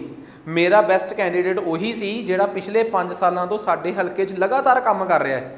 ਸੋ ਵੋਟਰਸ ਦੀ ਜਿਹੜੀ ਚੋਇਸ ਆ ਉਹ ਵੀ ਕਿਸੇ ਨਾ ਕਿਸੇ ਤਰੀਕੇ ਰਿਸਟ੍ਰਿਕਟ ਹੋ ਰਹੀ ਆ। ਤੇ ਦੂਜੀ ਗੱਲ, ਰੋਟੇਟਿੰਗ ਰਿਜ਼ਰਵਡ ਕੌਂਸਟੀਟਿਊਂਸੀ। ਹੁਣ ਮੈਨੂੰ ਇੱਕ ਗੱਲ ਦੱਸੋ, ਮੈਨੂੰ ਪਤਾ ਹੈ ਕਿ ਇਸ ਸਾਲ ਆਹ ਹਲਕਾ ਔਰਤਾਂ ਲਈ ਰਿਜ਼ਰਵ ਆ। ਜਿਹੜੀ ਇਸ ਹਲਕੇ ਦੇ ਵਿੱਚ ਔਰਤ ਆ ਉਹਨੂੰ ਜਿਹੜਾ ਉਸ ਹਲਕੇ 'ਚ ਇੱਕ ਬੰਦਾ ਕੰਮ ਕਰ ਰਿਹਾ ਹੈ, ਕਿਉਂਕਿ ਉੱਥੋਂ ਦਾ MP ਆ, ਉਹਨੂੰ ਪਤਾ ਕਿ ਉੱਪਰੋਂ ਖਬਰ ਆ ਗਈ ਆ ਕਿ ਅਗਲੀ ਵਾਰੀ 13 ਹਲਕਾ ਰਿਜ਼ਰਵ ਹੋ ਜਾਣਾ ਹੈ, ਕਿ 13 ਹਲਕਾ ਰਿਜ਼ਰਵ ਕਰਨਗੇ ਹੁਣ ਇਲੈਕਸ਼ਨ ਕਮਿਸ਼ਨ ਵਾਲੇ, ਕਿਉਂਕਿ ਰੋਟੇਸ਼ਨ ਵਾਈਜ਼ ਹੁਣ 13 ਹੀ ਹਲਕਾ ਰਿਜ਼ਰਵ ਹੋਣਾ ਹੈ। ਤੇ ਜੇ ਉਹ ਬੰਦੇ ਨੂੰ ਪਤਾ ਹੀ ਲੱਗ ਗਿਆ ਕਿ ਮੇਰਾ ਹਲਕਾ ਰਿਜ਼ਰਵ ਹੋਣਾ, ਉਹ ਕਹੂਗਾ ਹੁਣ ਮੈਂ ਕੰਮ ਕਰਾਂ ਕਿਉਂ, ਅਗਲੀ ਵਾਰ ਤਾਂ ਇਹ ਔਰਤਾਂ ਲਈ ਰਿਜ਼ਰਵ ਹੋ ਜਾਣਾ ਤੇ ਮੈਂ ਤੇ ਇੱਥੋਂ ਖੜ ਹੀ ਨਹੀਂ ਸਕਦਾ। ਸੋ ਓਬਵੀਅਸ ਜੀ ਗੱਲ ਆ, ਇਹ ਵੀ ਇੱਕ ਬਹੁਤ ਵੱਡੇ ਪੱਧਰ ਤੇ ਕੰਸਰਨ ਆ ਜਿਹੜਾ ਇਹ ਆ। ਤੇ ਅਗਲੀ ਗੱਲ, ਸਿਰਫ ਲੋਕ ਸਭਾ ਹੀ ਕਿਉਂ, ਰਾਜ ਸਭਾ 'ਚ ਕਿਉਂ ਨਹੀਂ? ਸੋ ਰਾਜ ਸਭਾ ਜਿੱਥੇ ਕਿ ਰਿਜ਼ਰਵੇਸ਼ਨ ਹੈ ਹੀ ਨਹੀਂ, ਮੰਨਿਆ ਕਿ ਉੱਥੇ ਕਾਸਟ ਬੇਸਡ ਰਿਜ਼ਰਵੇਸ਼ਨ ਨਹੀਂ ਹੈਗੀ, ਔਰਤਾਂ ਦੀ ਨੁਮਾਇੰਦਗੀ ਦੀ ਜੇ ਗੱਲ ਤੋਰੀ ਆ ਫਿਰ ਸਾਰੇ ਪਾਸੇ ਕਰੋ। ਸੋ ਰਾਜ ਸਭਾ ਵਰਗਾ ਮੇਜਰ ਹਾਊਸ, ਉੱਥੇ ਰਿਜ਼ਰਵੇਸ਼ਨ ਕਿਉਂ ਨਹੀਂ, ਇਸ ਚੀਜ਼ ਨੂੰ ਲੈ ਕੇ ਵੀ ਇੱਕ ਕੰਸਰਨ ਹੈਗਾ ਹੈ। ਤੇ ਜੇ ਆਪਾਂ ਦੂਜੇ ਦੇਸ਼ਾਂ 'ਚ ਔਰਤਾਂ ਦੀ ਰਿਜ਼ਰਵੇਸ਼ਨ ਦੀ ਗੱਲ ਕਰੀਏ ਤਾਂ ਇੱਕ ਟੇਬਲ ਆ ਜਿਹੜਾ ਸਾਨੂੰ ਦੱਸਦਾ ਕਿ ਔਰਤਾਂ ਦੀ ਰਿਜ਼ਰਵੇਸ਼ਨ ਦਾ ਦੂਜੇ ਦੇਸ਼ਾਂ 'ਚ ਕੀ ਸਟੇਟਸ ਹੈ। ਠੀਕ ਹੈ, ਸੋ 1 ਮਿੰਟ ਦਿਓ ਮੈਨੂੰ, ਮੈਂ ਕੁਐਸਚਨ ਤੁਹਾਨੂੰ ਕਿਤੇ ਨਾ ਕਿਸੇ ਕਾਰਨ ਸਕਿਪ ਹੋ ਗਿਆ ਆਪਣਾ।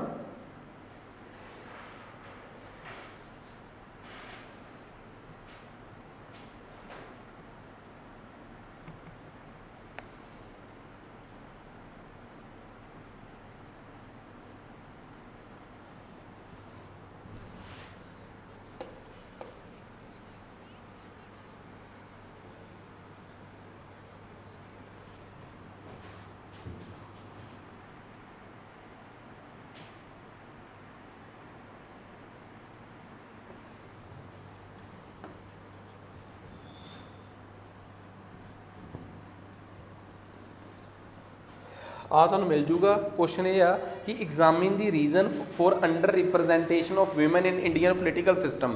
ਭਾਰਤੀ ਰਾਜਨੀਤਿਕ ਤੰਤਰ 'ਚ ਜਾਂ ਪ੍ਰਣਾਲੀ 'ਚ ਔਰਤਾਂ ਦੀ ਘੱਟ ਪ੍ਰਤੀਨਿਧਤਾ ਦੇ ਕਾਰਨ ਦੱਸੋ ਕਿ ਆਖਰ 1950 ਤੋਂ ਲੈ ਕੇ ਹੁਣ ਤੱਕ ਸਾਡੇ ਇੱਥੇ ਲੋ ਰਿਪਰੈਜ਼ੈਂਟੇਸ਼ਨ ਆਫ ਵੀਮੈਨ ਕਿਉਂ ਸੀਗੀ। ਤੇ ਦੂਜੀ ਗੱਲ, how far the woman representation bill 2023 will close the gender gap in Indian politics.